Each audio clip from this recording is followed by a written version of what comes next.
എന്തോ മാതാജി ചോദിച്ച കേട്ടില്ലായിരുന്നു. 8ാമത്തെ ചാപ്റ്ററിലെന്ന് ചോദിച്ചതാ. അതെ മാതാജി, അതെ. ഹരേ കൃഷ്ണ. ഹരേ കൃഷ്ണ മാതാജി. ഹരേ കൃഷ്ണ. ഹരേ കൃഷ്ണ മാതാജി, പ്രണാമം. ഹരേ കൃഷ്ണ. ഹരേ കൃഷ്ണ. ഹരേ കൃഷ്ണ മാതാജി. ഹരേ കൃഷ്ണ. ഹരേ കൃഷ്ണ. ഓം നമോ ഭഗവതേ വാസുദേവായ. ഓം നമോ ഭഗവതേ വാസുദേവായ. ഓം നമോ ഭഗവതേ വാസുദേവായ. ഓം അജ്ഞാനതിമിരാന്ധസ്യ ജ്ഞാനാഞ്ജനാശലാകയ ചക്ഷുരുന്മീലിതം യേന തസ്മൈ ശ്രീഗുരവേ നമഃ. നമോ വിഷ്ണുപാദായ കൃഷ്ണപ്രേഷ്ഠായ ഭൂതലേ ശ്രീമതേ ഭക്തിവേദാന്ത സ്വാമിനിതി നാമിനേ. നമസ്തേ സാരസ്വതേ ദേവേ ഗൗരവാണി പ്രചാരിണേ നിർവിശേഷ ശൂന്യവാദി പാശ്ചാത്യദേശതാരിണേ. ജയ ശ്രീ കൃഷ്ണ ചൈതന്യ പ്രഭു നിത്യാനന്ദ ശ്രീ അദ്വൈത ഗദാധര ശ്രീവാസാദി ഗൗരഭക്തവൃന്ദ.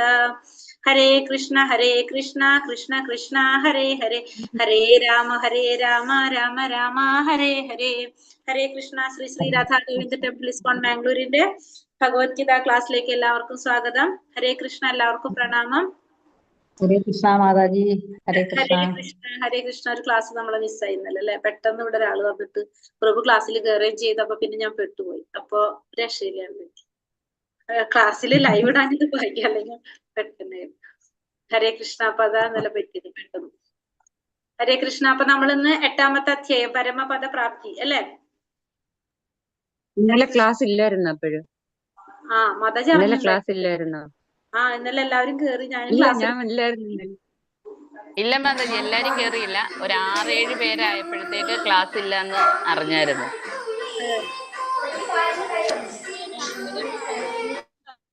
ഹരേ കൃഷ്ണ. അപ്പൊ നമുക്കിന്ന് അധ്യായത്തിലേക്ക് കിടക്കാം.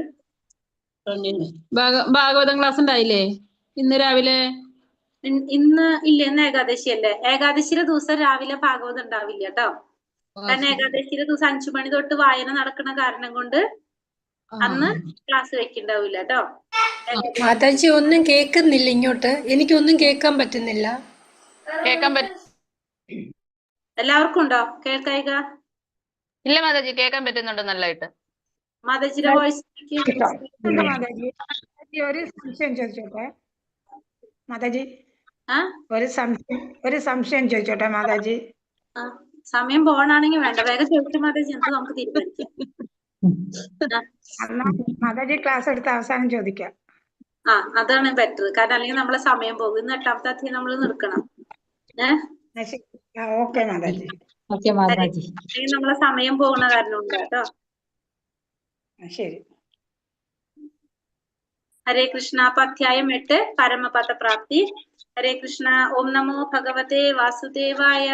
ശ്രീ ശ്രീ രാധാഗോവിന്ദ് കി ജയ്. ഇവിടെ ഇത് ഇസ്കോൺ ബാംഗ്ലൂരിലെ രാധാഗോവിന്ദന്റെ പിക്ചറാണ്. നോക്കി എന്തൊരു ഭംഗിയാ നോക്കിയ ഡ്രസ് കണ്ടോ. നല്ല ഭംഗി. ഞാൻ പോയിട്ടുണ്ട്. ഹരേ കൃഷ്ണ. പോയിട്ടുണ്ടോ മാതാജി? നല്ല ഭംഗി കാണാനായിട്ട് കണ്ടോ. രാധാഗോവിന്ദ് കി ജയ. ശ്രീ പ്രഭുപാദ് കി ജയ. നമുക്ക് അധ്യായത്തിലേക്ക് കടക്കാം. ഹരേ കൃഷ്ണ. ഓം നമോ ഭഗവതേ വാസുദേവായ. അർജുന ഉവാച കിം തത് ബ്രഹ്മ കിമധ്യാത്മം കിം കർമ്മ പുരുഷോത്തമ അധിഭൂതം ച കിം പ്രോക്ത അതിദൈവം കിമുച്യതേ. അർജുനൻ ചോദിച്ചു, ഹേ പുരുഷോത്തമ, എന്താണ് ബ്രഹ്മം? ആത്മാവെന്നാൽ എന്ത്? ഫലോദിഷ്ട കർമ്മം എന്നാൽ എന്ത്? ഭൗതിക പ്രപഞ്ചമെന്നും ദേവന്മാരെന്നും പറയപ്പെടുന്നത് എന്താണ്? അർജുനൻ ഭഗവാനോട് ചോദിക്കാണ്, ബ്രഹ്മം എന്നാൽ എന്താണ്? ആത്മാവെന്നാൽ എന്താണ്? ഫലോദിഷ്ട കർമ്മം എന്നാൽ എന്താണ്? ഭൗതിക പ്രപഞ്ചമെന്നും ദേവന്മാരെന്നും പറയപ്പെടുന്നത് എന്താണ് എന്ന് അർജുനൻ ചോദിക്കാനിവിടെ. ഇവിടെ അർജുനൻ ഭഗവാൻ എന്തെന്നാ വിളിക്കുന്നത്? പുരുഷോത്തമ. പുരുഷോത്തമ എന്നാ വിളിക്കുന്നത് അല്ലെ. പുരുഷോത്തമ എന്ന് പറഞ്ഞാൽ എന്താണ്? പുരുഷന്മാരിൽ ഉത്തമനായിട്ടുള്ളത്. അതായത് അർജുനന്റെ ചോദ്യങ്ങൾക്ക് യഥാർത്ഥത്തില് ശരിയായ രീതിയില് ആധികാരികതയോടെ ഉത്തരം നൽകാനായിട്ട്, പരമാധികാരത്തോടെ ഉത്തരം നൽകാൻ സാധിക്കുമെന്ന് ഉറപ്പുള്ള മഹാപുരുഷനോടാണ് ഇവിടെ ആര് ചോദിക്കുന്നത്? അർജുനൻ ചോദിക്കുന്നത്. ആണ് പുരുഷോത്തമ എന്നാണ് ഇവിടെ പറയുന്നത്. എന്താ പറയുന്നത്? അതിയജ്ഞ കഥം ഗോത്ര ദേഹേസ്മിൻ മധുസൂദന പ്രായേണ കാലേ ച കഥം ജ്ഞേയോസി നിയഥാത്മഭിഹി. അവിടെ ഫസ്റ്റത്തെ ശ്ലോകത്തില് പുരുഷോത്തമ എന്ന് പറഞ്ഞു. രണ്ടാമത്തിൽ എന്താ പറയുന്നത്? മധുസൂദന, ഭഗവാനെ വിളിക്കാണ് മധുസൂദന. ആരാണ് യജ്ഞദേവത? ഈ ശരീരത്തിൽ അദ്ദേഹം എങ്ങനെ കുടികൊള്ളുന്നു? ഭക്തിയുടെ സേവന നിരതരായവർക്ക് മരണവേളയിൽ അങ്ങയെ എങ്ങനെ അറിയാൻ കഴിയും? അടുത്ത ചോദ്യം, ആരാണ് യജ്ഞദേവത? ഈ ശരീരത്തില് അദ്ദേഹം എങ്ങനെയാണ് കുടികൊള്ളുന്നത്? ഭക്തിയുടെ സേവന നിരതരായവർക്ക് മരണവേളയിൽ അങ്ങയെ എങ്ങനെ അറിയാൻ കഴിയും എന്നാണ് ഇവിടെ ആര് ചോദിക്കുന്നത്? അർജുനൻ ഭഗവാനോട് ചോദിക്കുന്നു. ഇവിടെ ഭഗവാൻ വിളിക്കുന്നത് എന്താണ്? മധുസൂദന എന്നാണ് പറയുന്നത്. മധുസൂദന എന്ന് പറഞ്ഞത് എന്തുകൊണ്ടാണ്? മധു എന്ന രാക്ഷസനെ വധിച്ചത് കൊണ്ടാണ് ഭഗവാൻ മധുസൂദന എന്ന് പറയുന്നത്. അപ്പൊ അർജുനന്റെ സംശയങ്ങൾ എങ്ങനെയാണ്? ഒരു രാക്ഷസനെ പോലെയാണ്, അല്ലെ, ഒരു അസുരനെ പോലെയാണ് സംശയങ്ങള്. ആ സംശയങ്ങൾ നമ്മൾ എന്താണ് ഇല്ലാണ്ടാക്കാണ് ചെയ്യണത്. അപ്പൊ അതുകൊണ്ട് മധുസൂദന, അതായത് മധുസൂദന എന്ന രാക്ഷസനെ വധിച്ച പോലെ തന്റെ ഉള്ളിലെ സംശയങ്ങളെ വധിച്ചു തരണം, ഇല്ലാതാക്കി തരാൻ വേണ്ടിയിട്ടാണ് അർജുനൻ ഭഗവാനെ മധുസൂദന എന്നിവിടെ പറയുന്നത്. അർജുനൻ യഥാർത്ഥ യജ്ഞദേവതയെയും അവിടുന്ന് ജീവാത്മാവിൽ എങ്ങനെയാണ് കുടികൊള്ളുന്നത് എന്നും അറിയാൻ ആഗ്രഹിക്കുന്നു. പ്രയാണകാലേ എന്ന പദം മരണവേളയുടെ പ്രാധാന്യത്തെ സൂചിപ്പിക്കുന്നു. ആ അവസരത്തിൽ ഭഗവാനെ ഓർക്കാൻ സാധിക്കുമോ എന്ന സംശയം ആർക്കുണ്ട്? അർജുനനുണ്ട്. അതുകൊണ്ടാണ് ഇവിടെ അർജുനൻ ചോദിക്കുന്നത്. ശ്ലോകം 3 പറഞ്ഞ ശ്രീ ഭഗവാനുവാച, ഭഗവാൻ ഉത്തരം പറയാണ് അല്ലെ. ശ്രീ ഭഗവാനുവാച അക്ഷരം ബ്രഹ്മ പരമം സ്വഭാവോധ്യാത്മമുച്യത്തെ ഭൂതഭാവോദ്ഭവകരോ വിസർഗ കർമ്മ സംചിതഃ. ശ്രീ ഭഗവാൻ പറഞ്ഞു, അവിനാശിയും അതീന്ദ്രിയനുമായ ആത്മാവാണ് ബ്രഹ്മം. അപ്പൊ അവിനാശിയും ഒരിക്കലും നശിക്കാത്ത അതീന്ദ്രിയനായിട്ടുള്ള ആത്മാവിനെയാണ് എന്ത് പറയുന്നത്? ബ്രഹ്മം എന്ന് പറയുന്നത്. ബ്രഹ്മത്തിന്റെ ശാശ്വത പ്രകൃതി അധ്യാത്മം എന്ന് പറയപ്പെടുന്നു. ജീവാത്മാക്കളുടെ ഭൗതിക ശരീരത്തിന്റെ വികസനത്തിന് വേണ്ടി ചെയ്യുന്ന പ്രവർത്തനങ്ങളെ എന്താണ് പറയുന്നത്? കാമ്യകർമ്മങ്ങൾ എന്ന് പറയുന്നു. അപ്പോ എന്തൊക്കെയാണ് ഇവിടെ പറഞ്ഞത്? ആത്മാവിനെ ഒരിക്കലും നശിക്കാത്ത അതീന്ദ്രിയമായ ആത്മാവിനെ ബ്രഹ്മം എന്ന് പറയുന്നു. ബ്രഹ്മത്തിന്റെ ശാശ്വത പ്രകൃതി അധ്യാത്മം എന്ന് പറയപ്പെടുന്നു. ജീവാത്മാക്കളുടെ ഭൗതിക ശരീരത്തിന്റെ വികാസത്തിന് വേണ്ടുന്ന പ്രവർത്തനങ്ങളാണ് എന്ത്? കാമ്യകർമ്മങ്ങൾ. ഒരു ജീവാത്മാവിനെ ആ ശരീരം വികസിപ്പിക്കാൻ വേണ്ടി ചെയ്യുന്ന പ്രവർത്തനങ്ങളെ കാമ്യകർമ്മങ്ങൾ എന്ന് പറയുന്നു. ഭൗതിക പ്രകൃതിസ്ഥനാകുമ്പോൾ ജീവാത്മാക്കൾ എത്ര പറഞ്ഞത്? 84 ലക്ഷം ജീവി വിഭാഗങ്ങളിൽ ഏതെങ്കിലും ഒന്നിൽ പിറവിയെടുക്കും. ആധ്യാത്മിക പ്രകൃതിസ്ഥനാണെങ്കിൽ ഒരേ ഒരു ശരീരമേ ജീവാത്മാവിനെ സ്വീകരിക്കാനുള്ളൂ. അപ്പൊ നമ്മൾ ഭൗതിക ലോകത്തിൽ ജന്മം എടുക്കണമെങ്കിൽ എന്താണ്? 84 ലക്ഷം ജീവിവർഗങ്ങളുണ്ട്. അതിൽ ഏതെങ്കിലും ഒന്നിൽ നമ്മൾ എന്ത് ചെയ്യും? നമ്മൾ ജന്മം എടുക്കേണ്ടതായിട്ട് വരും. നമ്മൾ ചെയ്യുന്ന കർമ്മത്തിനനുസരിച്ച് ഏതെങ്കിലും ഒരെണ്ണത്തിൽ വന്നിട്ടായിരിക്കും നമ്മൾ എന്ത് വരുന്നത്?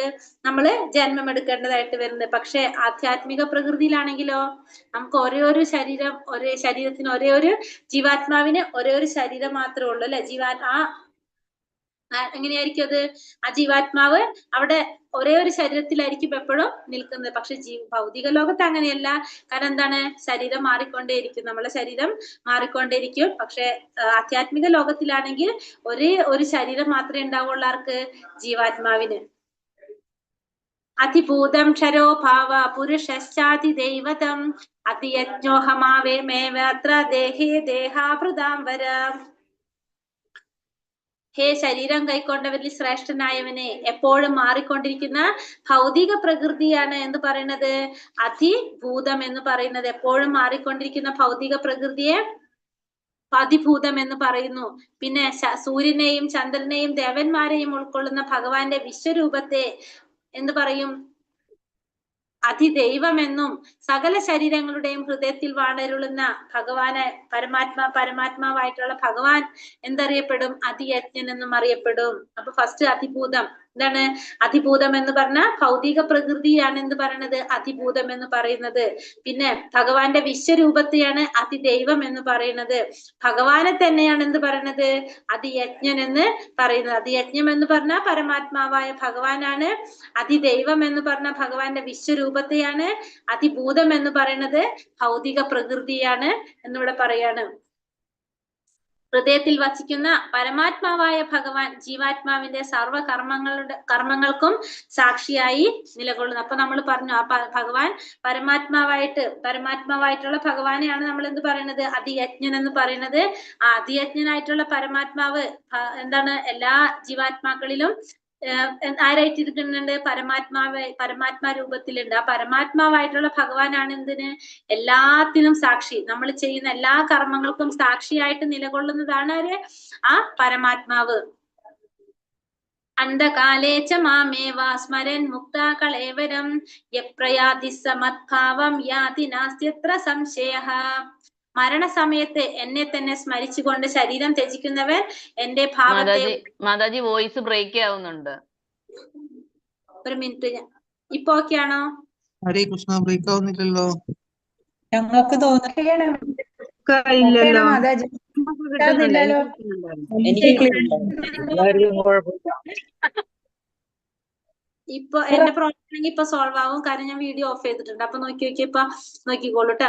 മരണസമയത്ത് എന്നെ തന്നെ സ്മരിച്ചുകൊണ്ട് ശരീരം ത്യജിക്കുന്നവൻ എന്റെ ഭാവത്തെ ഉടൻ തന്നെ പ്രാപിക്കുമെന്നതിന് സംശയമില്ല. അപ്പൊ മരണസമയത്ത് ഭഗവാനെ തന്നെ സ്മരിച്ചുകൊണ്ട് ശരീരം വെടിയാണെങ്കിൽ എന്താണ്, ഉടനെ തന്നെ ഭഗവാനെ പ്രാപിക്കാനായിട്ട് സാധിക്കും എന്നുള്ളതിന് യാതൊരു സംശയവും ഇല്ല. അപ്പൊ നമ്മൾ മരണസമയത്ത് നമ്മൾക്ക് എന്താ വേണ്ടത്, ഭഗവാനെ ഓർക്കാനായിട്ട് സാധിക്കണം. ഭഗവാന്റെ നാമം ജപിക്കാനായിട്ട് നമുക്ക് സാധിച്ചു കഴിഞ്ഞാൽ നമുക്ക് എന്തുറപ്പാണ്, ഭഗവാനെ പ്രാപിക്കാൻ സാധിക്കും എന്നുള്ളതിന് യാതൊരു സംശയവും ഇല്ല. അപ്പൊ നമുക്ക് കൃഷ്ണാവബോധത്തിന്റെ പ്രാധാന്യമാണ് നമുക്കിവിടെ മനസ്സിലാക്കി തരുന്നത്. കാരണം നമ്മൾ എപ്പോഴും എന്ത് വേണമെന്ന് പറയുന്നത്, ദേഹത്യാഗം ചെയ്യുന്ന സമയത്ത് നമുക്ക് എന്തുണ്ടാവണം, ഭഗവാനെ കുറിച്ചുള്ള ആ ബോധം ഉണ്ടാവണം. നമുക്ക് കൃഷ്ണാവബോധം ഉണ്ടാവണം. ആ ഭഗവാനെ കുറിച്ചുള്ള ഒരു ബോധം ഉണ്ടാവണം. ഭഗവാന്റെ നാമം ജപിക്കാനായിട്ട് നമുക്ക് സാധിച്ചു കഴിഞ്ഞാൽ അതിനേക്കാളും വലിയൊരു കാര്യം നമുക്കില്ല. കാരണം അതാണ് അതിനു വേണ്ടിയിട്ടാണ് നമ്മൾ എന്ത് ചെയ്യണത്, ഇതൊക്കെ ഇപ്പൊ പ്രാക്ടീസ് ചെയ്യുന്നത്. ഇത്രയും നമ്മൾ ജപിക്കാതെ ആ സമയത്ത് നമുക്ക് ഭഗവാന്റെ നാമം വിളിക്കാനോ ഭഗവാനെ ഓർക്കാനോ സാധിക്കില്ല. അതിനുള്ളൊരു പ്രാക്ടീസ് ആണ് നമ്മളിപ്പോ ചെയ്തുകൊണ്ടിരിക്കുന്നത്. ജീവിതാന്ത്യത്തിൽ വിജയം നേടാൻ കൃഷ്ണാവബോധത്തോടെ നാമം തുടരേണ്ടത് അനിവാര്യമാണ്. അപ്പൊ അതുകൊണ്ട് തന്നെ ജീവിതത്തിന്റെ അവസാനത്തില് നമുക്ക് വിജയം നേടണമെങ്കിൽ നമ്മൾ എന്ത് ചെയ്യണം, ഭഗവാന്റെ നാമജപം തുടരേണ്ടത് അത്യാവശ്യമായിട്ടുള്ള ഒരു കാര്യമാണ്. യം യം വാപി സ്മരൻ ഭാവം ത്യജത്യന്തേ കളേവരം തം തമേവൈതി കൗന്ദേയ സദാ തദ്ഭാവ ഭാവിതാഃ. എന്തിനെ കുറിച്ചാണോ മരണവേളയിൽ ഒരാൾ സ്മരിക്കുന്നത്, ഹേ കുന്തിപുത്ര, അയാൾ തീർച്ചയായും അതിനെ പ്രാപിക്കും.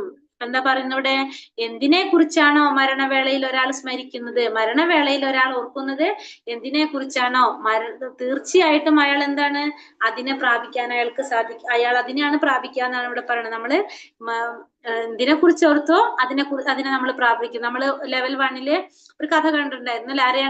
ആരെ കഥ നമ്മൾ കണ്ടത് ഓർമ്മയുണ്ടോ? ഭരത മഹാരാജാവിന്റെ കഥ ഓർമ്മയുണ്ടോ? മാനായിട്ട് ജന്മം എടുക്കുന്നത് ഉണ്ടായിരുന്നു, അതിനെ കുറിച്ച് ചിന്തിച്ചു.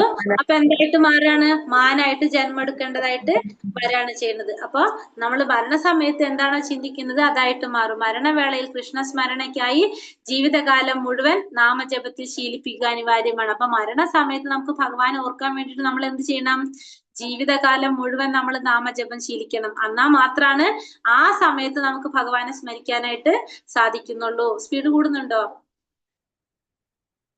ഹരേ കൃഷ്ണ. മാമനുസ്മര യുക്യച മയ്യർപ്പിത മനോബുദ്ധിർ മാമേ വൈശ്യസ്യ സംശയ. അതിനാൽ അർജുന, കൃഷ്ണ രൂപത്തിൽ എന്നെ നീ എപ്പോഴും ഓർമ്മിക്കുക. അതോടൊപ്പം തന്നെ നിയതകർമ്മമായി യുദ്ധം നിർവഹിക്കുകയും ചെയ്യുക. സ്വകർമ്മങ്ങളെല്ലാം എനിക്കായി അർപ്പിച്ചും മനോബുദ്ധികൾ എന്നിൽ ഉറപ്പിച്ചും ഇരുന്നാൽ നീ എന്നെ പ്രാപിക്കും, സംശയമില്ല. അപ്പൊ അതുകൊണ്ട് പറയാണ് അർജുനനോട്, അതിനാൽ അർജുന തസ്മാത് സർവേഷു കാലേഷു എന്ന് പറയണത്. തസ്മാത് അതുകൊണ്ട് അർജുന നീ എന്ത് ചെയ്യണം, കൃഷ്ണരൂപത്തിൽ നീ എന്നെ എപ്പോഴും ഓർമ്മിക്കണം. നീ എന്നെ കൃഷ്ണരൂപത്തില് എപ്പോഴും ഓർക്കണം. അതോടൊപ്പം തന്നെ നീ എന്ത് ചെയ്യണം, നിന്റെ നിയതകർമ്മങ്ങളായിട്ടുള്ള യുദ്ധം നീ നിയതകർമ്മം എന്ന് വെച്ചാൽ എന്താണ്, നമ്മള് ഒരു ജന്മം എടുത്തു കഴിഞ്ഞാല്, നമ്മളൊരു മനുഷ്യ ജന്മം എടുത്തു കഴിഞ്ഞാൽ നമ്മൾ ചെയ്യേണ്ടതായിട്ടുള്ള കുറെ കർമ്മങ്ങളുണ്ട്. അത് ചെയ്യണം. ആ നിയതകർമ്മമായിട്ടുള്ള യുദ്ധം നിർവഹിക്കുക.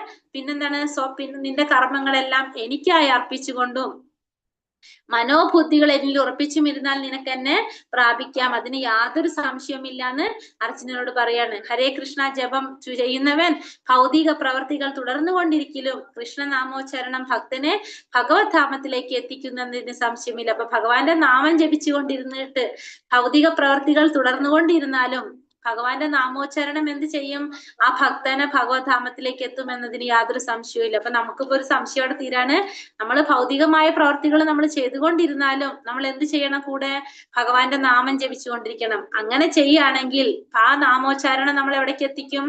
ഭഗവാന്റെ ധാമത്തിലേക്ക് എത്തിക്കും എന്നുള്ളതിന് യാതൊരു സംശയവും. അപ്പൊ നമ്മൾ എന്ത് ചെയ്യണം? ഭൗതികമായ കാര്യങ്ങൾ നമ്മൾ ചെയ്യണ പ്രവർത്തികൾ ചെയ്തുകൊണ്ടിരുന്നാലും കൂട്ടത്തിൽ നമ്മൾ എന്തും കൂടി ചെയ്തിരിക്കണം? ഭഗവാന്റെ നാമം കൂടി ജപിച്ചുകൊണ്ടിരിക്കണം. അഭ്യാസയോഗയുക്തേന ചേതസാ ജ്ഞാനഗാമിന പരമം പുരുഷം ദിവ്യം യാതി പാർത്ഥാനുചിന്തയേൻ. എന്നെ പരമദിവ്യോത്തമ പുരുഷനായി ആരാണോ ധ്യാനിക്കുന്നത്, ആരാണോ മാർഗത്തിൽ നിന്നും വ്യതിചലിക്കാതെ തുടർച്ചയായി എന്നെ മനസ്സിൽ സ്മരിക്കുന്നത്, അല്ലയോ പാർത്ഥ, അയാൾ നിശ്ചയമായും എന്നെ പ്രാപിക്കും. പിന്നെ ഭഗവാൻ വീണ്ടും പറയാണ്, ആരാണോ എന്നെ എന്ത് ചെയ്യണത്? പരമപുരുഷനായിട്ട് ആരാണ് എന്നെ ധ്യാനിക്കുന്നത്, പിന്നെ മാർഗത്തിൽ നിന്ന് വ്യതിചലിക്കാതെ തുടർച്ചയായിട്ട് എന്നെ മനസ്സിൽ സ്മരിച്ചു കൊണ്ടിരിക്കുന്നത് ആരാണോ, അല്ലയോ പാർത്ഥ, അയാൾ എന്താണ്? അയാൾക്ക് തീർച്ചയായിട്ടും എന്നെ പ്രാപിക്കാനായിട്ട് സാധിക്കും. അയാൾ എപ്പോഴും ആരെയാണ് ധ്യാനിക്കുന്നത്? എന്നെയാണ് ധ്യാനിക്കുന്നത്. പിന്നെ വേറൊരു തരത്തിലും വ്യതിചലിച്ചു പോകാതെ എന്നെ തന്നെ സ്മരിച്ചു കൊണ്ടിരിക്കുകയാണ് ആ വ്യക്തി. അങ്ങനെയുള്ള ഒരു വ്യക്തി തീർച്ചയായിട്ടും എന്നെ പ്രാപിക്കും എന്നതിന് യാതൊരു സംശയവുമില്ല. ഹരേ കൃഷ്ണ മഹാമന്ത്ര ജപം ജീവാത്മാവിനെ ഭൗതിക ബന്ധങ്ങളിൽ നിന്നും മോചിപ്പിച്ച് ഭക്തനെ ഭഗവാനിൽ ധ്യാനിക്കാൻ സഹായിക്കുന്നു. അപ്പൊ ഈ മന്ത്രജപത്തിലൂടെ ഗുണം എന്താണ്? ഭൗതികമായ ബന്ധങ്ങളിൽ നിന്നും മോചിപ്പിക്കാനും ജീവാത്മാവിനെ പിന്നെ അതുപോലെ തന്നെ ഭഗവാനിൽ ധ്യാനിക്കാനും സഹായിക്കുന്നതാണ് എന്ത്? ഈ നാമജപം എന്ന് പറയുന്നത്. കവിയും പുരാണ മനുശാസിതാരോ മനോരണീയാം സമനുസ്മര്യതേ സർവസ്യ ധാതാരമചിന്യ രൂപം ആദിത്യവർണം തമസാ പരസ്താത്. സർവജ്ഞനും. ഇനി അപ്പൊ ഭഗവാൻ എന്താ പറഞ്ഞത്? എന്നെ ഓർക്കാനല്ലേ പറഞ്ഞത്? എന്നെ ധ്യാനിക്കുക. ആരാണ് തുടർച്ചയായിട്ട് എന്നെ സ്മരിക്കുന്നത് അയാൾക്ക് എന്നെ പ്രാപിക്കാൻ സാധിക്കും. ഇനി എങ്ങനെയാണ് എന്നെ സ്മരിക്കേണ്ടതെന്ന് ഭഗവാൻ പറയാണ്. സർവജ്ഞനും ആദിപുരുഷനും സർവനിയന്താവും അണുവിനേക്കാൾ ചെറുതും സകലതിന്റെയും പരിപാലകനും ഭൗതിക അനുമാനങ്ങൾക്ക് അതീതനും അചിന്യ രൂപനും ഭൗതിക പ്രകൃതിക്ക് അതീതനും ആദിത്യ തേജസ്വിയുമായ വ്യക്തി എന്ന നിലയിലാണ് എന്നെ ധ്യാനിക്കേണ്ടത്. ദിവ്യനും ഭൗതിക പ്രകൃതിക്ക് അതീതനുമാണ് അവിടുന്ന്. അപ്പൊ ഭഗവാൻ എങ്ങനെ ധ്യാനിക്കണം എന്നാ പറയുന്നത്? സർവജ്ഞനാണ്. സർവജ്ഞനാണ് ഭഗവാൻ. സർവജ്ഞനാണ്, എല്ലാതും അറിയുന്നവനാണ് ഭഗവാൻ. ആദി പുരുഷനാണ്, സർവ്വതിന്റെ നിയന്താവാണ്, അണുവിനേക്കാൾ ചെറുതും സകലതിന്റെയും പരിപാലകനാണ് ഭഗവാൻ. പിന്നെ ഭൗതികമായ അനുമാനങ്ങൾക്ക് അതീതനാണ്. പിന്നെ അചിന്യ രൂപൻ, നമ്മുടെ ചിന്തകൾക്ക് അപ്പുറത്താണ് ഭഗവാന്റെ രൂപം. പിന്നെ ഭൗതിക പ്രകൃതിക്ക് അതീതനാണ് ഭഗവാൻ. പിന്നെ ആദിത്യ തേജസ്വിയായ വ്യക്തി. ആദിത്യ തേജസ്വിയുമായ വ്യക്തി എന്ന നിലയിലാണ് ആരെ ഓർക്കേണ്ടത്? ഭഗവാനെ ധ്യാനിക്കേണ്ടത്. ഭഗവാൻ ദിവ്യനും ഭൗതിക പ്രകൃതിക്ക് അതീതനുമാണ് ഭഗവാൻ എന്ന് പറയാണ് ഇവിടെ. ഭഗവാന്റെ അചിന്യ ശക്തി ഭൗതിക ലോകത്തിലും അതിനും അപ്പുറത്തും സർവ്വവ്യാപകമാണ്. ഭഗവാന്റെ ശക്തി എന്ന് പറഞ്ഞാൽ അചിന്യ ശക്തിയാണ്. അചിന്യനാണെന്ന് വെച്ചാല് നമ്മുടെ ചിന്തകൾക്ക് അപ്പുറത്താണ് ഭഗവാന്റെ ശക്തികള്. അത് സർവ്വവ്യാപകമായിട്ടുള്ളതാണ്, നമ്മുടെ ചിന്തകൾക്ക് അപ്പുറത്താണ്. അചിന്യം എന്ന പദം വളരെ പ്രധാനപ്പെട്ടതാണ്. കാരണം ഭഗവാന്റെ ചിന്ത നമ്മുടെ ചിന്തകൾക്ക്, ഭഗവാന്റെ ശക്തി നമ്മുടെ ചിന്തകൾക്ക് അപ്പുറത്താണ്. അതുകൊണ്ടാണ് അചിന്യം എന്ന് പറയുന്നത്. പ്രയാണകാലേ മനസാചലേന ഭക്ത്യാ യുക്ത യോഗ ബലേന ചൈവ ധ്രുവോർ മധ്യേ പ്രാണമാവേശ്യ സമ്യക് സതം പരം പുരുഷമുപൈതി ദിവ്യം. മരണസമയത്ത് യോഗാനിഷ്ഠ പൂണ്ട് സ്ഥിരമനസ്കനായി പരിപൂർണ ഭക്തിയോടെ ഭൂമധ്യത്തിൽ പ്രാണവായുവിനെ ഉറപ്പിച്ചുകൊണ്ട് ഭഗവത് സ്മരണ ചെയ്യുന്നവൻ തീർച്ചയായും പരമപുരുഷനെ പ്രാപിക്കും. ഇവിടെ എന്താ പറയുന്നത്? മരണസമയത്ത് യോഗാനിഷ്ഠ പൂണ്ട് സ്ഥിരമനസ്കനായിട്ട് പൂർണ്ണ മനസ്സോടെ പൂർണ്ണ ഭക്തിയോടെ ഭ്രൂമധ്യത്തിൽ പ്രാണവായുവിനെ ഉറപ്പിച്ചുകൊണ്ട് ഭഗവത് സ്മരണ ചെയ്യുന്നവന് തീർച്ചയായിട്ടും ഭഗവാനെ സ്മരിക്കാനായിട്ട് സാധിക്കും. എങ്ങനെയാണ്? മരണവേളയില് മനസ്സിനെ ഭക്തിപൂർവ്വം മനസ്സിൽ ഭഗവാനെ എങ്ങനെയാണ് ഉറപ്പിക്കേണ്ടതെന്ന് പറയാണ്. എങ്ങനെയാണ് വേണ്ടത്? ഭ്രൂമധ്യത്തില് നമ്മൾ എന്ത് ചെയ്യണം? പരിപൂർണ ഭക്തിയോടെ ഭ്രൂമധ്യത്തിൽ പ്രാണവായുനോ, ഭൂമധ്യത്തിൽ എന്ന് പറയുമ്പോ എന്താണ് പറയുന്നത്? നമ്മളെ രണ്ടിപുരികങ്ങളുടെ ഇടയിലുള്ള സെന്ററിലുള്ള അതല്ല, നമ്മളെ അവിടെ എന്ത് ചെയ്യണേ? പൂർണ്ണ ഭക്തിയോട് കൂടി ഭ്രൂമധ്യത്തിൽ എന്ത് ചെയ്യണം? പ്രാണവായുവിനെ ഉറപ്പിച്ചുകൊണ്ട് അവിടെ നമ്മൾ പ്രാണവായുവിനെ പിടിച്ചു നിർത്തിക്കൊണ്ട് നമ്മൾ എന്ത് ചെയ്യാണ്? നിർത്തിക്കൊണ്ട് ഭഗവാനെ സ്മരിച്ചുകൊണ്ട് നമ്മൾ എന്ത് ചെയ്യാണ്? നമ്മുടെ ശരീരം വെടിയാണ് അല്ലെ. അങ്ങനെ ചെയ്തു കഴിഞ്ഞാൽ എന്ത് ചെയ്യാൻ സാധിക്കും? പരമപുരുഷനെ പ്രാപിക്കാനായിട്ട് സാധിക്കും. ഇതൊക്കെ ആർക്കാ സാധിക്കും? ഇങ്ങനെയൊക്കെ യോഗികൾക്കൊക്കെ കുറെ നാള് ഒരു തരത്തില് യോഗികളൊക്കെ ചെയ്യുന്ന ആ യോഗികൾക്കാണ് ഇതൊക്കെ ചെയ്യാനായിട്ട് സാധിക്കുന്നത്. മരണവേളയിൽ ഭഗവത് സ്മരണ സാധ്യമാകാൻ ജീവിത ദശയിൽ തന്നെ ഭക്തിയോഗം ഒരാൾ പാലിച്ചിരിക്കണം. അപ്പൊ മരണവേളയിൽ ഭഗവാന്റെ സ്മരണ നമുക്ക് ഉണ്ടാവണമെങ്കിൽ എന്ത് വേണം? ആദ്യമേ മുതൽ തന്നെ നമ്മൾ എന്ത് ചെയ്യണം? ഭക്തിയോഗം നമ്മൾ പരിശീലിച്ചിരിക്കേണ്ടത് അത്യാവശ്യമാണ്. യദക്ഷരം വേദവിദോ വദന്തി വിശന്തി യദയോ വീതരാഗഃ യദി ഛന്ദോ ബ്രഹ്മചര്യം ചരന്തി തത്തേ പദം സംഗ്രഹേണ പ്രവക്ഷ്യേ. വേദപഠനം ചെയ്തവരും ഓങ്കാരം ഒഴിവിടുന്നവരും സന്യാസി വര്യന്മാരും ഏത് ബ്രഹ്മപദം പോകുന്നുവോ ഏത് പരിപൂർണതയെ ആഗ്രഹിച്ച് ബ്രഹ്മചര്യം സ്വീകരിക്കുന്നുവോ മോക്ഷപ്രാപ്തിക്ക് കാരണമായ ഈ പ്രക്രിയ ഞാൻ വിവരിച്ചു തരാം. ഇനി പറയാണ്, വേദപഠനം ചെയ്യുന്നവര്, ഓങ്കാരം ഉരുവിടുന്നവര്, സന്യാസി വര്യന്മാര്, ഇവരൊക്കെ ഏത് ബ്രഹ്മപദം പോകുന്നവോ അവരൊക്കെ ഏത് ബ്രഹ്മപദമാണോ പോകാൻ ആഗ്രഹിക്കുന്നത്, ഏത് പരിപൂർണതയെ ആശ്രയിച്ചാണ് അവർ ബ്രഹ്മചര്യം സ്വീകരിക്കുന്നത്, അല്ലെങ്കിൽ ഓങ്കാരം ഉരുവിടുന്നത്, മോക്ഷപ്രാപ്തിക്ക് കാരണമായിട്ടുള്ള ഈ പ്രക്രിയ അത് എന്താണെന്നുള്ളത് ഇനി വിവരിച്ചു തരാമെന്ന് ഭഗവാൻ ഇവിടെ പറയാണ്. കലിയുഗത്തിൽ ഭഗവത് സാക്ഷാത്കാരത്തിന് ഏറ്റവും എളുപ്പവും ഫലപ്രദമായിട്ടുള്ള മാർഗം എന്താണ്? ഹരേ കൃഷ്ണ നാമജപാണ്. ഭഗവത് സാക്ഷാത്കാരത്തിന് കലിയുഗത്തിൽ വേറൊരു വഴിയില്ല എന്നാണ് ആര് പറയുന്നത്? ചൈതന്യ മഹാപ്രഭു പറഞ്ഞിരിക്കുന്നത്. നമ്മളെന്താ പറഞ്ഞത്? കലിയുഗത്തില് ഇതിൽ പറഞ്ഞത് അല്ലെ, എന്താണ് ഇതിലെ പറഞ്ഞത്? കലിസന്തോപനിഷത്തിൽ അല്ലെ എന്താ പറയുന്നത്? ഹരേർ നാമൈവ കേവലം കലേവ നാസ്തൈവ ഗതിരന്യതി എന്ന് പറയുന്നത് 3 പ്രാവശ്യം എടുത്തെടുത്ത് പറയാണ്. വേറൊരു വഴി കലിയുഗത്തിലില്ല. കാരണം കലിയുഗത്തില് ഭഗവാന്റെ നാമം ജപിക്കാന്നല്ലാതെ വേറെ ഒന്നും നമുക്ക് ചെയ്യാനില്ല. അതിന് വേറൊരു കാര്യം കൂടി ഉണ്ട്. കലിയുഗത്തിലെ ജനങ്ങൾ പൊതുവെ എങ്ങനെയുള്ളവരാണ്? നമ്മൾ ഭാഗവത ക്ലാസ്സിൽ കേൾക്കുന്നവരല്ലേ. നമ്മൾ എന്താ പറഞ്ഞത്? കലിയുഗത്തിലുള്ളവർ എങ്ങനെയുള്ളവരാണ്? കേട്ടിട്ടുണ്ടോ? ഹരേ കൃഷ്ണ. കലിയുഗത്തിലെ അറിയില്ല മാതാജി, അറിയില്ല. വടിയന്മാരും അലസതയുള്ളവരാ കലിയുഗത്തിലെ. കലിയുഗത്തിൽ ഭാഗവതം ക്ലാസ്സിൽ കയറുന്നവർക്ക് കിട്ടും അതൊക്കെ എന്താണെന്നല്ലേ. അലസതയുള്ളവര്. അലസത സുമന്തമതയ അല്ലെ നമ്മൾ പറഞ്ഞത്. കലിയുഗത്തില് കലേസ്മി എന്താ പറയാ, ശ്ലോകം മറന്നുപോയല്ലോ. എന്താ പറയുന്നത്? കലിയുഗത്തിലെ ജനങ്ങള് മടിയന്മാരും അലസന്മാരും എങ്ങനെയുള്ളവരാണെന്ന് പറഞ്ഞ് തെറ്റായ വഴിക്ക് ജീവിതം നയിക്കുന്നവരുമാണെന്ന് കണ്ടു അല്ലെ നമ്മൾ കലിയുഗത്തിലുള്ളവര്. അപ്പൊ അതുകൊണ്ട് കലിയുഗത്തില് നമുക്ക് എന്ത് മാത്രമേ സാധിക്കുള്ളൂ? നാമജപം. അല്ലാതെ നമ്മളോട് ഇപ്പൊ ധ്യാനത്തിൽ ഇരിക്കാൻ പറഞ്ഞാലും നമ്മൾ ചെയ്യില്ല. കാരണം അതൊന്നും നമുക്ക് ചെയ്യാൻ സാധിക്കില്ല. കാരണം നമ്മൾ പൊതുവെ എങ്ങനെയുള്ളവരാണ്? മടിയന്മാരാണെന്നാ പറഞ്ഞത് അല്ലെ. മടിയന്മാരാണ്, നമുക്കൊന്നും ശരിയായ രീതിയിൽ ചെയ്യാനായിട്ട് താല്പര്യമില്ലാത്തത്. എന്താ പറയുന്നത്? പ്രായേണ അല്പായുസാസഭ്യേ കലാവസ്മി യുഗേ ജനവ മന്താ സുമന്തമതയ. എന്താ പറയുക? മന്താ സുമന്തമതയ മന്തഭാഗ്യ ഉപദ്രദ എന്നാ പറയുന്നത്. അതായത് കലിയുഗത്തിലെ ജനങ്ങൾ എങ്ങനെയുള്ളവരാണ്? മടിയന്മാരാണ്, അല്പായുസുക്കളാണ്, വഴക്കാളികളാണ്, തെറ്റായ രീതിയിൽ ജീവിതം നയിക്കാൻ ഇഷ്ടപ്പെടുന്നവരാണ് കലിയുഗത്തിലെ ജനങ്ങൾ. അപ്പൊ അതുകൊണ്ട് നമുക്ക് എന്ത് ചെയ്യാനായിട്ട്? ധ്യാനിക്കാനോ നമുക്ക് ആരാധനകൾ ചെയ്യാനോ ഒന്നും നമുക്ക് ശബ്ദം പോയല്ലോ മാതാജി. പോയിട്ടില്ല. ഇല്ലില്ല, കേൾക്കാം. കലിയുഗത്തിലെ ജനങ്ങള് പൊതുവെ ഇങ്ങനെയുള്ളവരായതുകൊണ്ട് കലിയുഗത്തിലെ ഭഗവത് സാക്ഷാത്കാരത്തിന് ഏറ്റവും എളുപ്പത്തിൽ നമുക്ക് ചെയ്യാൻ പറ്റുന്നത് എന്താണ്? ഹരിനാമ സങ്കീർത്തനം ചെയ്യാൻ. ബാക്കിയൊന്നും നമ്മൾ മുഴുവിക്കില്ല. നമുക്ക് മടിയന്മാരാണ് ബേസിക്കലി നമ്മൾ. അതുകൊണ്ട് പിന്നെന്താണ്? നമുക്ക് ബുദ്ധിശക്തി കുറവാണ്, ഓർമ്മശക്തി കുറവാണ്. അതുകൊണ്ടാണ് നമുക്ക് എന്ത് പറയുന്നത്? നമ്മള് കലിയുഗത്തിൽ എന്ത് ചെയ്യണം? നമ്മള് നാമം ജപിച്ചാൽ മതി എന്ന് പറയുന്നത്. സർവദ്വാരാണി സംയമ്യ മനോഹൃതി നിരുദ്ധ്യ ച മൂർധ്യന്യാന്നാണ് അവിടെ. മൂർധന്യാധ്യായാത്മന പ്രാണ ആസ്ഥിതോ യോഗധാരണ. ഇവിടെ പറഞ്ഞ പ്രകാരം യോഗം പരിശീലിക്കണമെങ്കിൽ ആദ്യമായി വേണ്ടത് ഇന്ദ്രിയങ്ങളുടെ കഥകടയ്ക്കാണ്. ഈ പറഞ്ഞ പ്രകാരം നമ്മൾ യോഗം പരിശീലിക്കണമെങ്കിൽ ആദ്യം നമ്മൾ എന്ത് ചെയ്യണം?